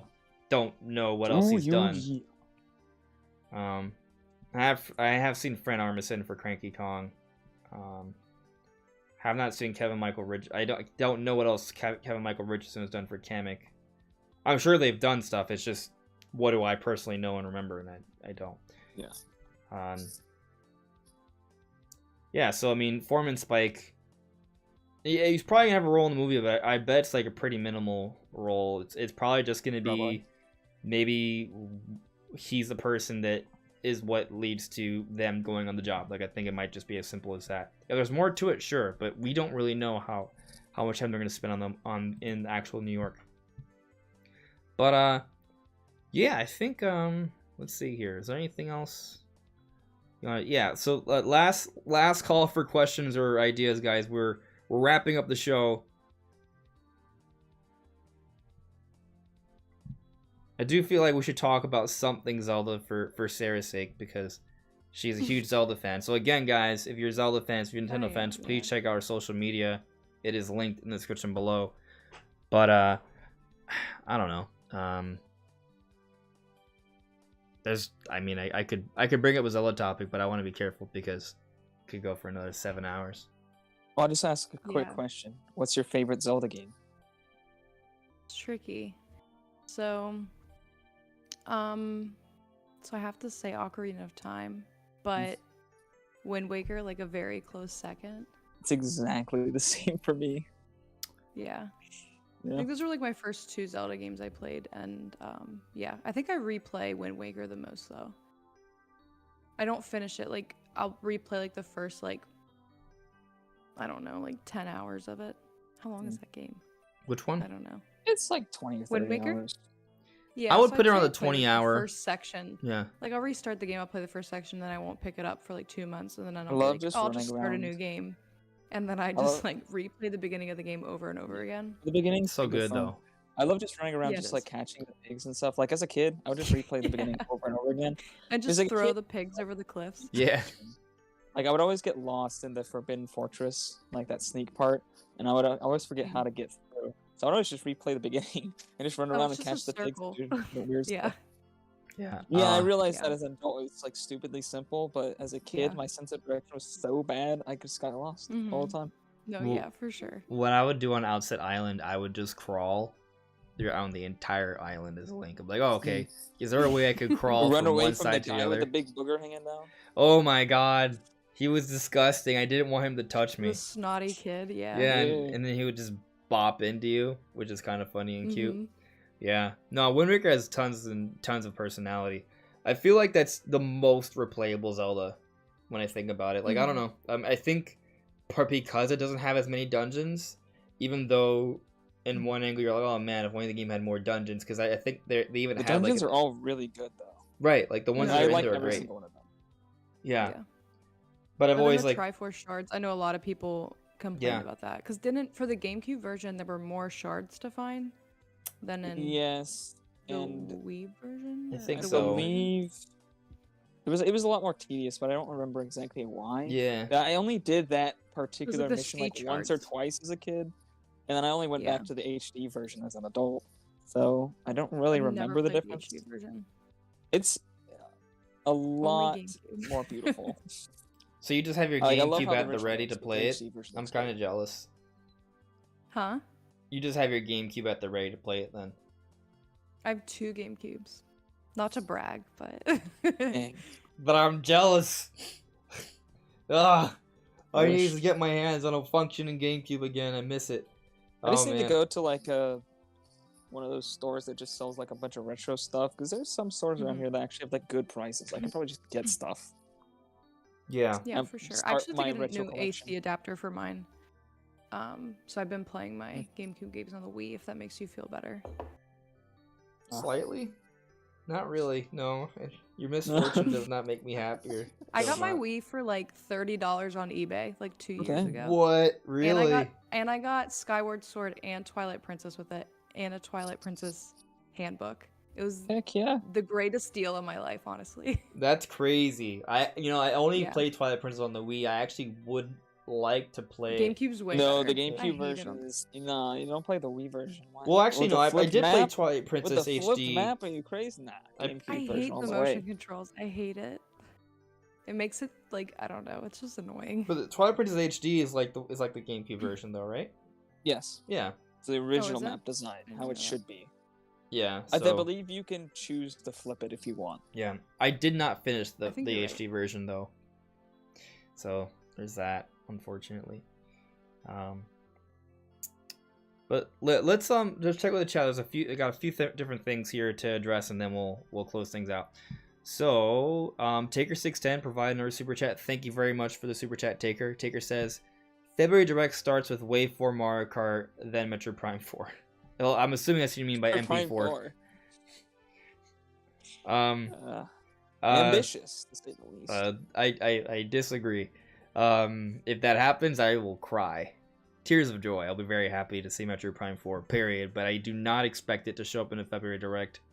If it does, though, I feel like that basically means it's coming out next year. Although, Yeah. you could flip that on me and say, well, they showed us Splatoon 3 in an earlier Direct, and it didn't come out to the year afterwards. That is true. So, I think they originally revealed Splatoon 3 in a February 2021 Direct. So, not everything that's shown off in an earlier Direct means it'll come out that year. But I don't feel like Metro Prime 4 will be shown off then. I just don't. Yeah. But I do expect there's probably going to be an Nintendo Direct in February, though. Like it has been the last few years. I don't know if you guys see it any differently. Either that or January. If there's a Direct in January, it's because they're showing off a new system. But, actually, on that note, Sammy was asking, do you think Tears of the Kingdom will launch with the new Switch? Likelihood. 10%. So, I agree.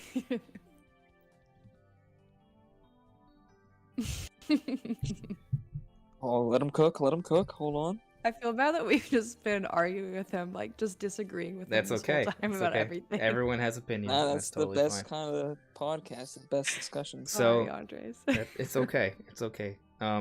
Conversation, people have different opinions. That's natural. It's part of life. I've evolved on my stance on this because I think a couple weeks ago I gave percentages. Those percentages have changed. So this is what I think. I think there's I view it from three different like possibilities. So 2023 next year it launches with Tears of the Kingdom, or it launches with the new Mario at the end of 2023 for the holidays, or it comes out sometime in 2024, probably with Mario, and Mario doesn't come out for the holidays, and Nintendo just has a terrible holiday next year. Those are like my three kind of like thought processes, right? And so where I've evolved on the percentages though of like what I think. So you guys are 10%. Wait, so Sarah, you're 10% new hardware comes out next year, or just maybe even less than that, I'm not gonna lie. Okay. With the Tears of the Kingdom. With Tears of the I Kingdom think it's specifically. really, Okay. I think it's, I mean, not new 8%. hardware. Like, I think we're gonna get an OLED. Okay. Which I would, if there's a Zelda OLED that comes out in May with Tears of the Kingdom, I'm going to buy it. They get an OLED. Yeah, I already have an OLED, yeah. but I'd probably get another one. Just flexing on us constantly. My Yeah, God. all the flexing. Sorry, I'm sorry. Nah, it's I'm okay. irresponsible, honestly. It's not Just even, don't like, flex don't so do it. hard that it ruins your clothes. Okay, you don't want to just tear them at the seams with all those bulging muscles. But Okay. my percentages are this. So 20% new hardware comes out in 2024, which yet means, yes, I am currently, and call me crazy, but I am 80% confident that something for Switch, I don't know if it'll be called Switch 2 or Super Switch or Switch Plus or whatever, but I believe there will be a more powerful version of the Switch that will release next year. I'm 80% confident. Now, that's just my confidence. I could still be wrong, right? But I'm 80% confident. And, oh man. I was going to tell you I'm 40% Mario and for the holidays, and 40% No way. Tears of the Kingdom. There's no way you're 40-40, bro. Come on. You're right. I'm not. It's evolved again. I was going to say 20-40-40. 20-40 and 40. Like 40% Tears of the Kingdom this May with Switch 2. 40% Mario. New 3D Mario with Switch 2 2023 Christmas or November. Or maybe October. But around that range, right? The holiday. And then 20% for 2024. But you know what? You're right, Brandon. I am not 40-40.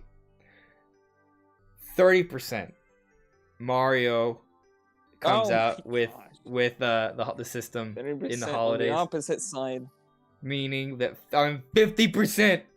I am at 50% for Tears of the Kingdom launching alongside some version of a Switch that is more powerful than the ones we have now next year. I love to believe you.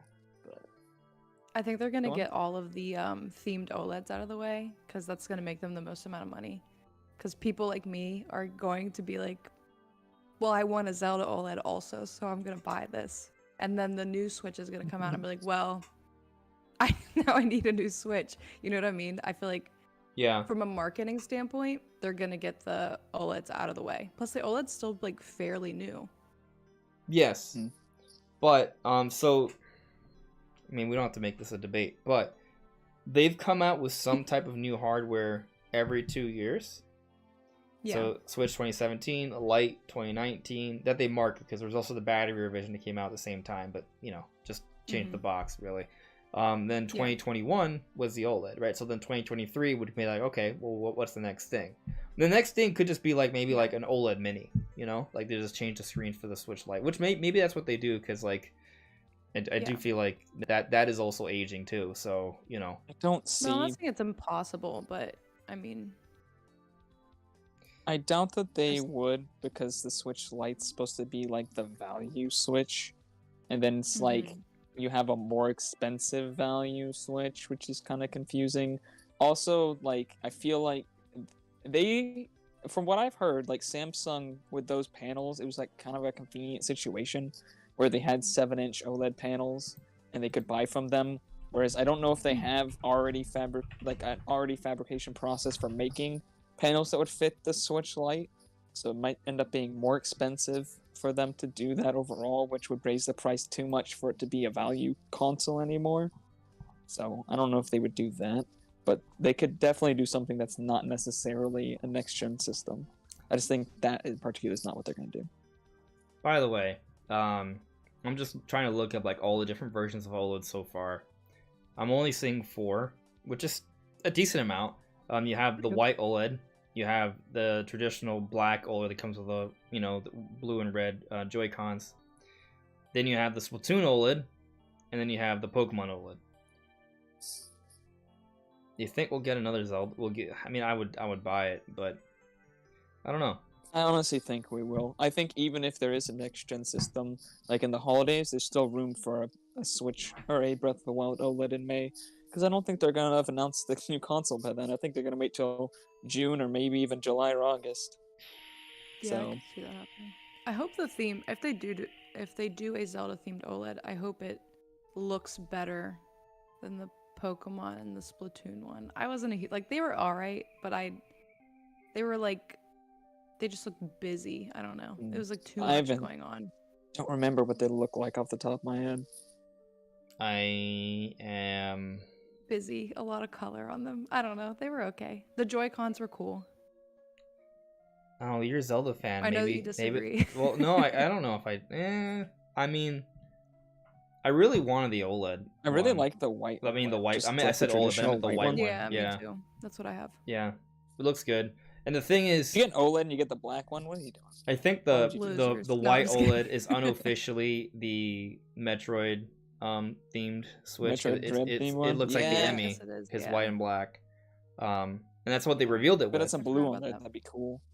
Yeah, I mean, they could definitely come out with more. The thing is, they can still come out with more and still do a Switch 2. Like we were still getting new 3DSs when Switch was revealed. So, like, there's a world where both things can happen. I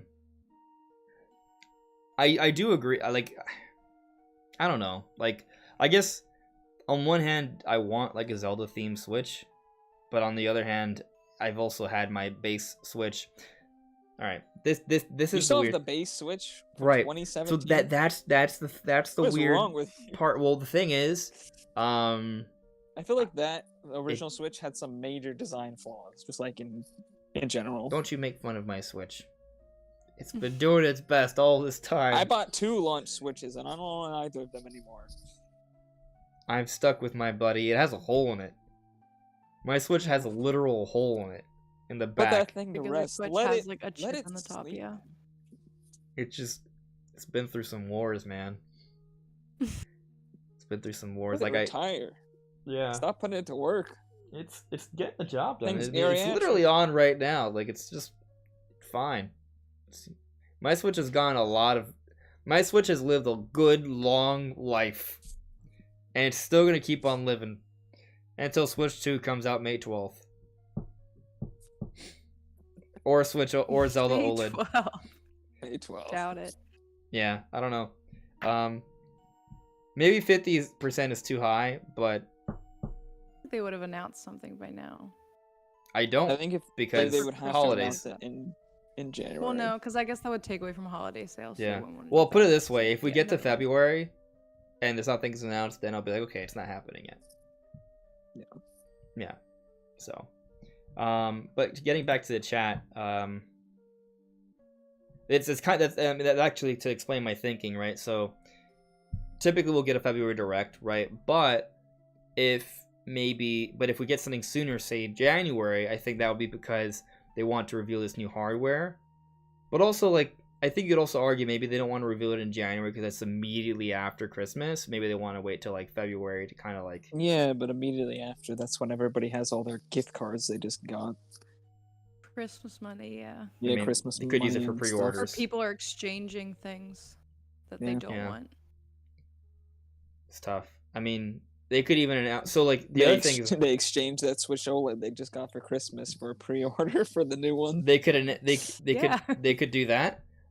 They also, I mean, either way, they could even announce the Zelda OLED then, right? And then people pre-order that, use their gift cards to pre-order that too. So like, there's an argument to be made there. So I think there's a good chance that they announce new hardware in January. If they don't, then it's probably not coming until later. So, we'll see. Maybe I'm 45%. Yeah, I'm more okay. All right, I'm 45%. Just change it by like 1 to 5% at a time. Listen, well, the thing is, I do feel more confident. I'm feeling 48% confident. No. I'll stick. He doesn't want to lose hope. I'm sticking to 45 because you were. But the thing is, Brandon, as I was saying, we were like, no. You were like, no. There's no way that you think Mario's the same likelihood as Zelda, and you're right. You're right about that. It should be higher. Mario should be way higher. Oh, that's what you meant. Yes, that's what I meant. Oh, I thought you were gonna go in the complete opposite direction, bro. No, you just switched the whole script. No, okay, because I believe that Nintendo thinks Zelda is a better system pusher than Mario. Why do I think that? Because literally history. How many times has Nintendo used Zelda to push new hardware, and how many times has Nintendo used Mario to push new hardware? If they were gonna do that, they would push the release to the holidays, though. They wouldn't delay it into March to launch a console specifically in March. Like, if you believe that they're launching it on May 12th, you believe that their plan, after years and years of engineering this and making Tears of the Kingdom, was to purposely launch both of those on May 12th for absolutely no reason at all, when they could have just pushed it a few more months to the holiday. Well, that's what you're saying. Well, let me ask you this. Why is Tears of the Kingdom coming out May 12th and not like March 20th? That, I don't know. Maybe it wasn't ready for March 20th. I don't know. We're talking about like a 6 to 7 week difference here. Well, if we're talking about, was it originally December? Then they could have launched. It was just a blanket 2022. Oh, okay. I couldn't remember if it. We assumed holiday, right? We would come out sometime in the holiday, so probably like October, November. So they delayed it by, we're gonna assume by 6 months.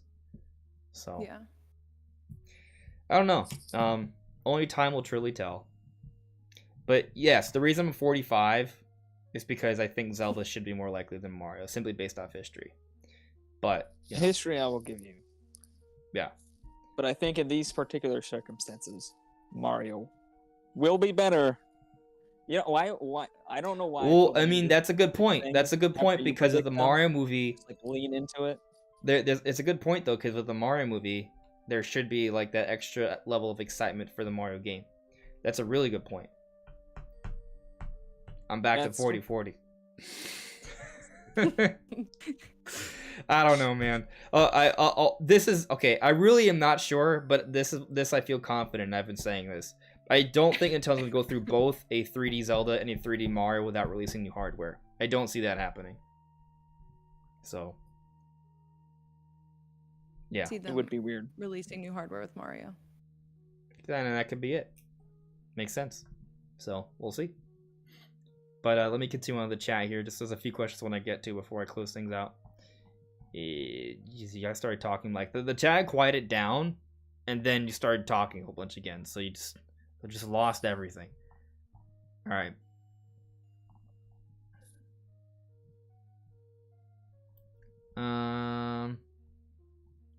Okay, so Javier also asked, personally, I would love it if it was 3D like the Mario movie. Oh, okay, this was the question. All right, do you think a Zelda movie should be made in live action or 3D? And you would prefer it like the Mario movie? Yeah, right. Yeah, I think animation. I would prefer animation or some kind of like anime styling. I think not live action.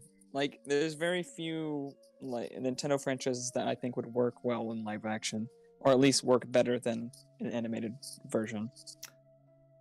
If you did Zelda as a live action, you're basically asking for Nintendo's version of Lord of the Rings, which I don't think is totally out of the question. I mean, Twilight Princess did take a lot of Lord of the Rings inspiration. It was being developed while Lord of the Rings was very popular, the movies. So I could see that. I mean, you take a look at like The Witcher on Netflix, for example. Like, you can. Well, I was gonna say, what if they did like a series like The Witcher instead of doing a movie? They just did like a Netflix series. Honestly, I think a series would work better for Zelda. It's hard to I tell think like so too.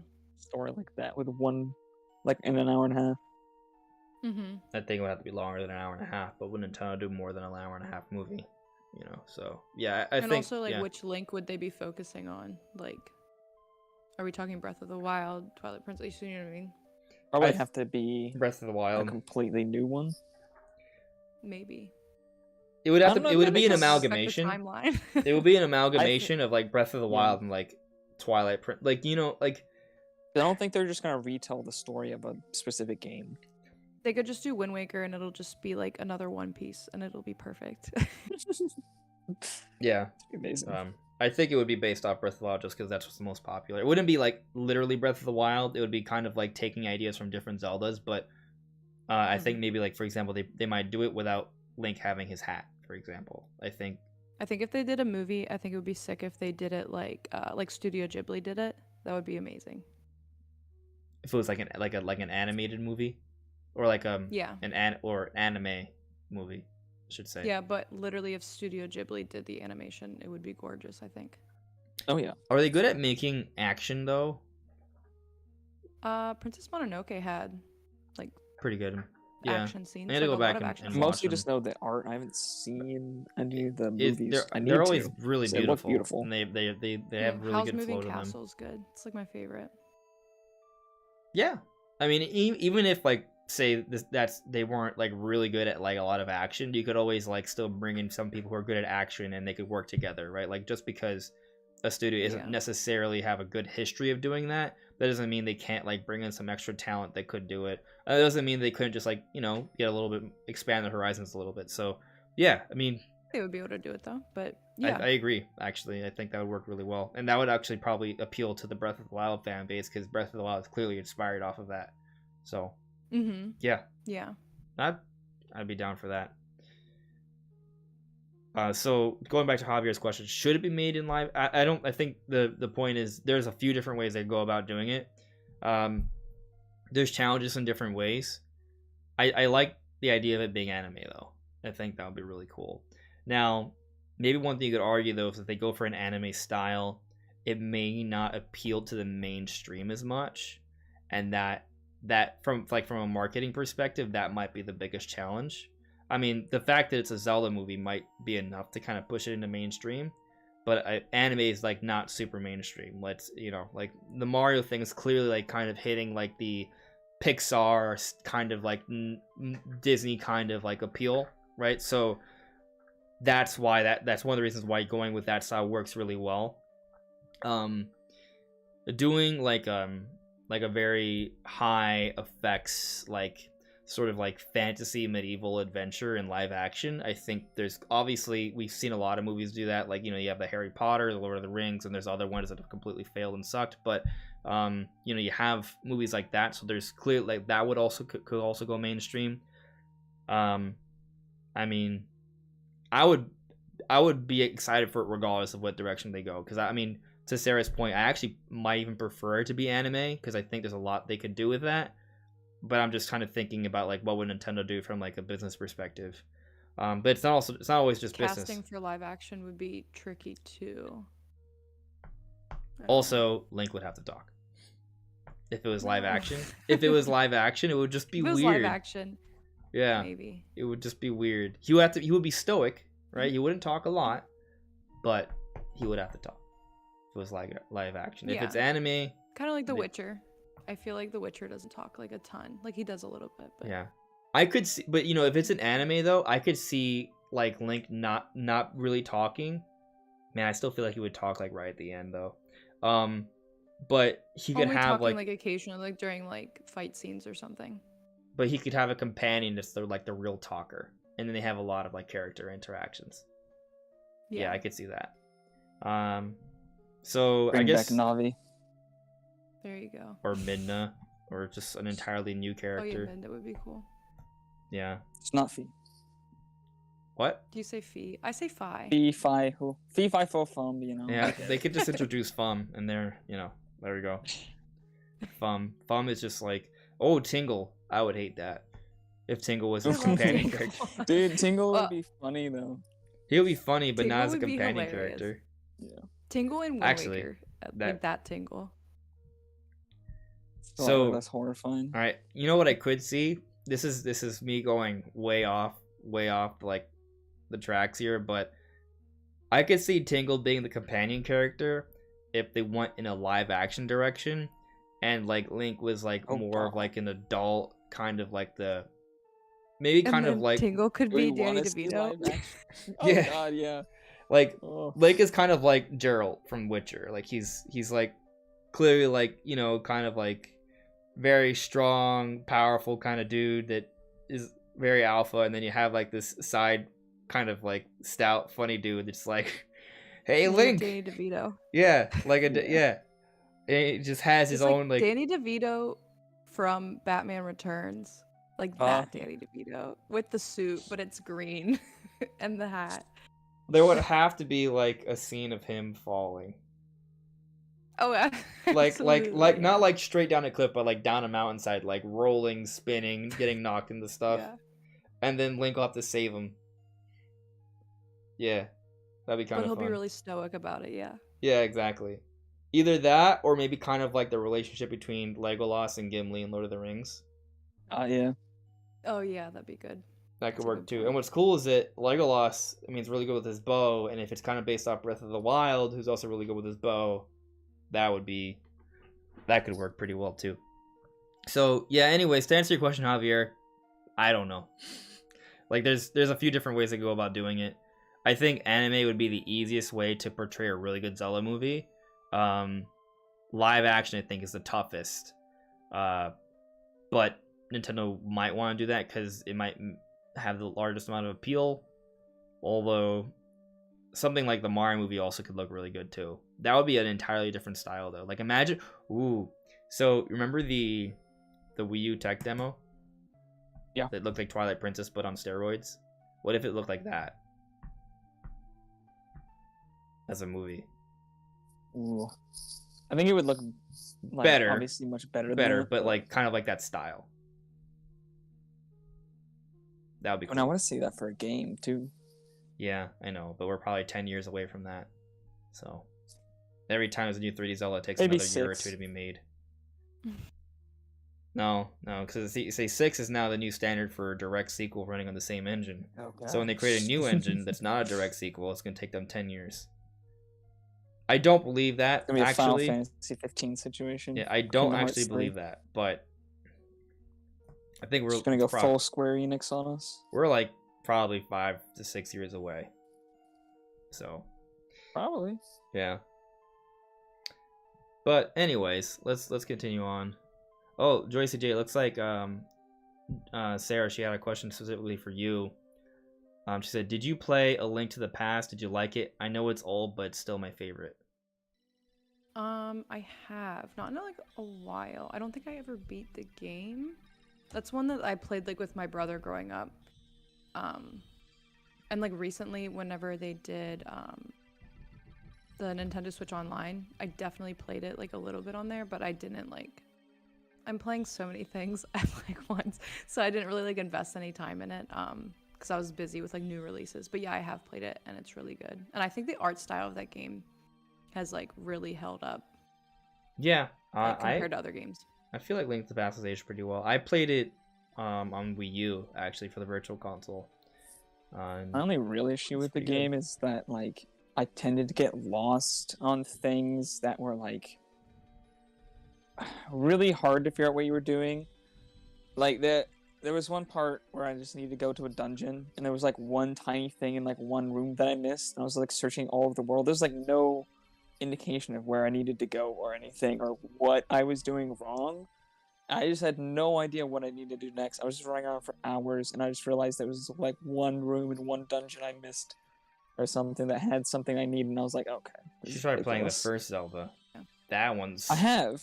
That one's really hard. That one's also rough, but I forgive that one because it's the very first. Even if you use the I map... like for Link to some the reason. Past, it's just not my favorite. Yeah. You said what? The original on Zelda Game Boy? I had on the Game Boy. We had like a Game Boy version. I have it somewhere around here. They I don't know ported where it to is, that. but That's cool. Yeah. I I had the DS that was the 3DS that had the Ambassador program because we got it early, so they released like a number of like Super Nintendo games on there, and NES as well, and yeah, I had the original Legend of Zelda on there, and I got to like nearly the end, and somehow my file got corrupted, so I only got didn't like finish. 2 or 3 dungeons in playing on the Nintendo Switch Online version. That game's hard. I remember like I died so many times before I even found the first dungeon. I just got like I kept don't even dying think on I really stuff. progressed at all in the game. Just ran Rough. around for a little bit and gave up. Old Yeah. Zelda Save was states are a hard. godsend. Yeah. Old games in general were a lot harder. And part of the reason they were harder is because they weren't very big. So, in order to justify the price tag, you made them a lot harder, so it would take people a long time to beat them. And they would be like, oh, wow, that took me a whole year to beat, even though if I didn't fail, it would have taken me 2 hours. So, yeah. But moving on here. Guy you don't know added me. Would you recommend Breath of the Wild to someone who has little to no experience with the Zelda series? Yes. I think if you're at all a fan of action adventure, you should play Breath of the Wild. Like, If you're just a fan of like running around in a world and exploring, then you're gonna love this game. Exactly. If you love exploring, you're totally right, Brandon. You should definitely get Breath of the Wild because it's pretty much like the best adventure game ever made. Like, strictly adventure. Like, there is no game that's better than Breath of the Wild. Yeah, big man, you got a GameCube. Everyone's got a GameCube. Everybody but us, apparently. I'm saying GameCube as I'm gonna like go buy a GameCube tomorrow. as an action, as a verb, not as a noun that you possess. Ordering one off Amazon for this podcast stops. What, big man? You got it for free with all the fixins? What kind of fixins is it? Can you play it on upscaled to 1080p on your TV? I'm extremely jealous. Does it have a broadband adapter too? You get 4 GameCube advances so that you could play. So that you could play. Four Swords. Multiplayer Zelda called Four Swords. Yeah. I always wanted to do that, but like it's just crazy having you need to have the cables, the Game Boy Advances. That it's just so much. But yeah, I never even had a GBA as a kid. I had a GameCube. The problem is that when you're a kid, being able to buy all that stuff was probably it's a tall order, and then being able to get friends to also do it with you, like. Well, back in the day, I sound really old. GameStop, like I feel like it was easier to get used stuff at GameStop. Like I haven't. Yes. I feel like it's been a while. They only have like refurbished stuff now. Yeah. That's because game companies are trying to kill off. Majority of my older games, like almost all of my GameCube games, I got secondhand from GameStop for like $8. Yeah. And none of them have cases. Like I don't have cases for anything. So I just have a Ziploc bag from 2005 with just 20 GameCube games. Get one of those DVD binders. Yeah, I have. Yeah, I think I have an old school like GameStop, like disc binder, but it wouldn't fit everything. I wish I could. I want to go back to like collecting stuff at some point.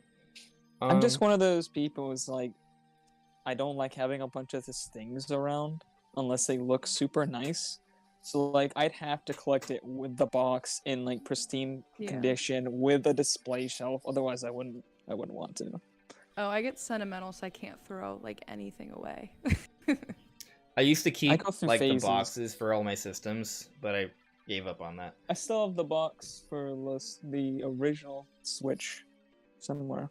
I think I still have my original Switch box. Yeah. Ooh. I almost want to buy a Switch OLED. Pretty sure I have a box to a motherboard I no longer own too. I keep all my PC parts boxes, even though I hardly ever use them again. Yeah. Well, I'm gonna speed things up here just because we're at 3 hours. So, and Sarah's 6 like a.m. here. Super. Yeah. So, a couple questions, and they're gonna make them quick. Sammy provided with me with a super chat. Thank you very much for the super chat, Sammy. Another question. How grand of an adventure do you think Tears of the Kingdom will be story-wise? As big as Twilight Princess? That's a great question. I don't know, right? I think... I feel like I can say this with confidence. It's going to be a lot bigger than Breath of the Wild. a lot. It's going to be bigger than Breath of the Wild by a margin. How does that compare to Twilight Princess? Like, we're just talking about like the story stuff. Because I mean, I don't like how long is Twilight Princess? At least Twilight Princess is a long game, and if you think about all the story interactions, there's a lot there. I think it's like a little bit over 30. Just the story depending stuff. on like how Jesus, much side stuff. I mean, I put in like 80 hours in Twilight Princess, but I would run around a lot. But I know people could beat it in like 30 to 40 hours if they just focused on. Yeah, I think if you focus just on like the main story and don't really do anything else. I think I think most people seem to agree that Tears of the Kingdom is gonna have a more story focused than Breath of the Wild. But how much more will that be compared to previous games? That's hard to say. Because at the end of the day, they're still gonna go for like an open world kind of like take. So that's where it gets tricky. I don't know how to compare to previous games. I also don't think Twilight Princess has the best story ever. It's cool. It's like there's a lot of cool stuff to explore. So you could argue as you explore the world and if there's a lot of side quests, that adds to the story, right? Like a lot of like tangential stories that don't necessarily, you don't need them for the main plot, but they could be fun. I think that's where Tears of the Kingdom could really flourish if they really focus on that. A lot of stories, like more like from Skyward Sword and Majora's Mask, like get those in there, but also tell us like a better told story compared to Breath of the Wild. I think if they do all that, most people are gonna be really satisfied with what they accomplish. But yeah, I'm not sure how it's gonna compare to Twilight Princess, but definitely bigger than Breath of the Wild. Yeah, I agree. I guess it depends how in depth they want to go, like into stuff, because we already see that like the elements we have, like the underground thing. We have the sky, like in the sky element. Like maybe there's like some Zonai stuff going on. I don't know. And then like Ganon. Like I don't know. I feel like that's just more than Breath of the Wild. So I guess it just depends on how in depth they want to go, like into the story. Yeah, I mean, there's a lot they can do there. I feel like with what they do with Zelda is that the main plot's not going to be really, really deep, but they'll give us a lot of little details that we can go in on and extrapolate way more than it seems like they intended. Yeah. Like, I mean, you take a look at Breath of the Wild, there's a whole bunch of Zonai stuff that we've come up with, but all they did was put a whole bunch of, like, statues. Like, they don't really talk. They don't talk about it I think at all. there will be some big story beats with, like, cool cutscenes, like, hard-hitting moments. And, like, Skyward Sword had like a bunch of, even without voice acting, like a bunch of really, really good moments. And I feel like if they don't have, I feel like they're going to match that and exceed it, because I feel like the production is gonna like just be better with voice acting and just the quality of the cutscenes. I mean, you should argue more money should go into this game than Breath of the Wild, which would bode well for that. Yeah, I do think just the fact that the story is gonna be happening like alongside the game and not just learning about something that happened 100 years ago is gonna make it a million times, like infinitely better than Breath of the Wild. And I do think I think it's very easy. I could see it very easily being like the best story in Zelda, because I don't think Zelda's stories have ever been like super extravagant. I think like Twilight Princess and Skyward Sword are probably the most, but even then it's like nothing insane. But I think they have room here to like do something really, have some really cool moments. And then, of course, as you say, Andres, you have like the lore to back it up. Go on. Didn't they say this is going to be like the darkest like storyline so far? Well, Didn't they say that? Or was I that feel like like, not translated correctly? I feel like I would have to go back and check the quote. I don't want to do that now because of the time. That's fine. I mean, I could do it. I just feel bad for you, so I don't want to like push things for too long. Unless you want me to look it up, I can do it. But either way, my collection. Go ahead. I feel like it's been misconstrued a little bit. I don't think he directly means it's going to be the darkest Zelda ever blatantly, but I do think just like darker than Breath of the Wild, maybe. Yeah, I think it is going to have an overall darker tone, though. Yeah. Now, how will that compare to Majora's Mask? That's questionable, because Majora's Mask is, I feel like, extremely dark. And even if like he literally said, I think it's going to be. That game did a good job at keeping things light, though, at parts. I think it's still rated E. Like, or E10 or something. I think it's still rated E or okay. E10. but it's just kind of like because it's not the reason Majora's Mask was like dark. the darker elements. I feel like I didn't pick up on them as a kid. Really, that game scared me as a child. I thought it was really Some creepy. parts were, yeah. Maybe it was like creepy and eerie. It wasn't like horrific, right? And I think there's a difference with like if it was horrific, they wouldn't be able to. It was dark and like what was happening. There was a lot of tones of people just like accepting their own demise. Yeah. Other people who just like completely ignoring it for like their own gain. There's like a lot of like different things. Like if you actually think about what's going on and some of the situations the character is in, that's really dark. But nothing like explicitly happens. It's like super scary or like horrifying. There's like gores and they get like ripped apart. Or... Except for the part where the mask salesman flips out on you for losing the mask. No, yeah, that part's kind of scary. Dude feels like he's gonna murder you. Yeah. I would say that in general the game is definitely like creepy as hell though. Yeah. Like the music choices are very purposely disturbing. There's a lot of the parts of the game that are just purposely disturbing. But again, I feel like they still have like elements that keep it like on the lighter side. Yeah. So I decided to look up what Onuma said. And I found this article from Game Rant. I didn't find the interview, just what they're sort of saying here, but I'll just read this off. The Legend of Zelda Breath of the Wild sequel reveal trailer is already drawing comparisons to Majora's Mask, even prompting comments from Zelda series producer Eiji Aonuma. Speaking to IGN, Aonuma clarified that despite the dark atmosphere of the reveal trailer, Breath of the Wild sequel won't be related to Majora's Mask. I mean, most of us figured that, but he even says that the sequel may not even be inspired by Majora's Mask. However, he does acknowledge how dark the reveal trailer is, even goes so far as saying it's probably a little darker than Majora's Mask.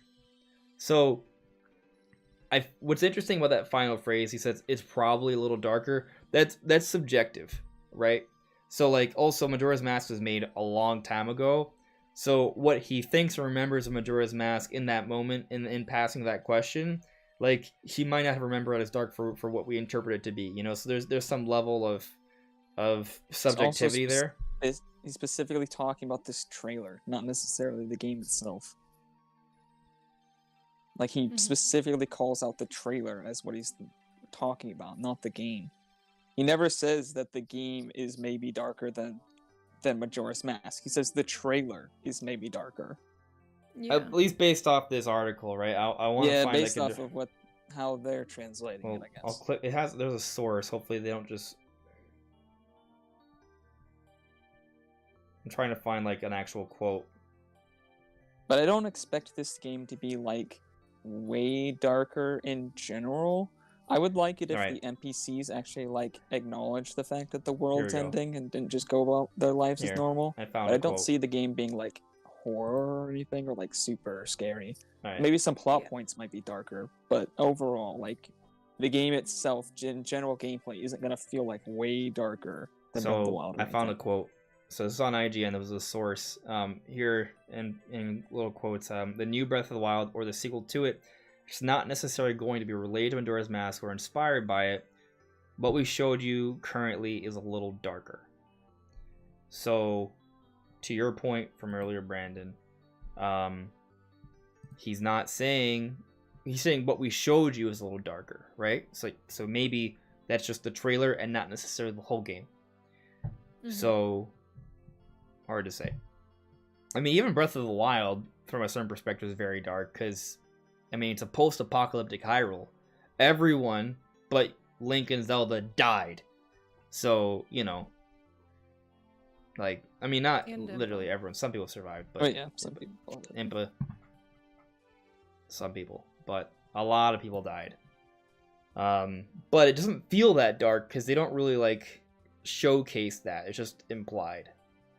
You know, very clearly implied, but it's just like it's not like they showed people dying, right? It's not like you see. They do show some like parts that you could consider dark, like very heavy emotional parts where like Zelda's like breaking down and can't handle anything anymore because everything's going so poorly. Yeah, and I think that's really cool, and they should have more of that. But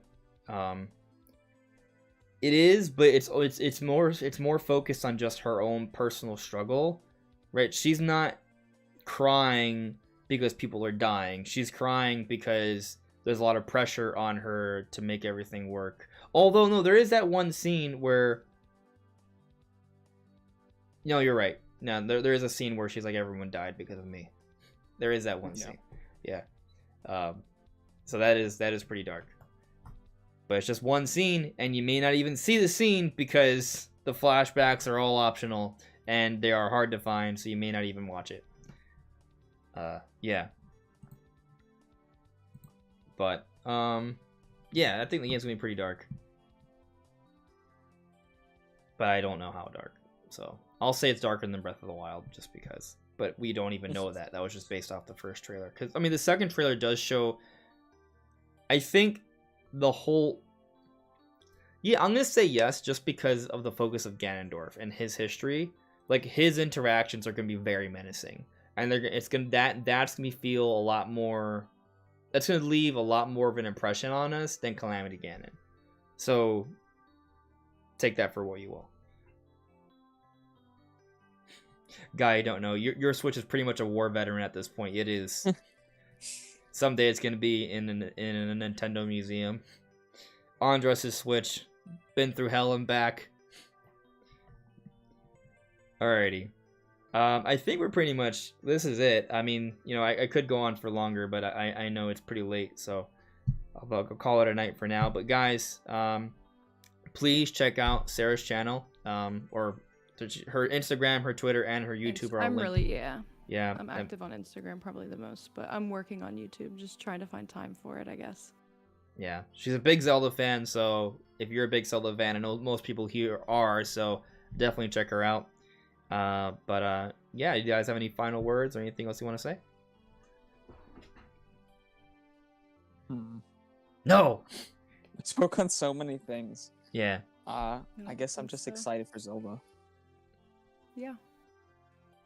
I think same here, yeah. Oh man, this is kind of dark. I'm sorry, I read this one thing.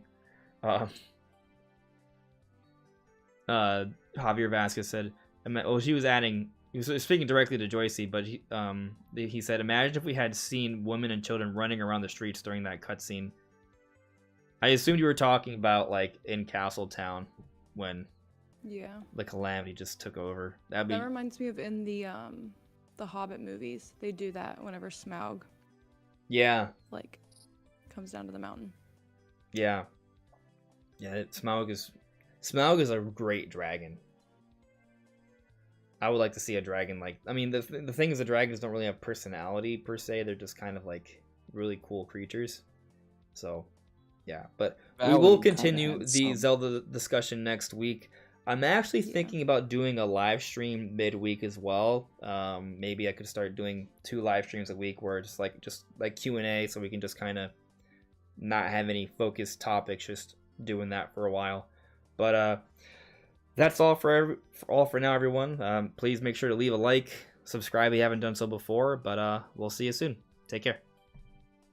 Bye, guys. Bye. Cool.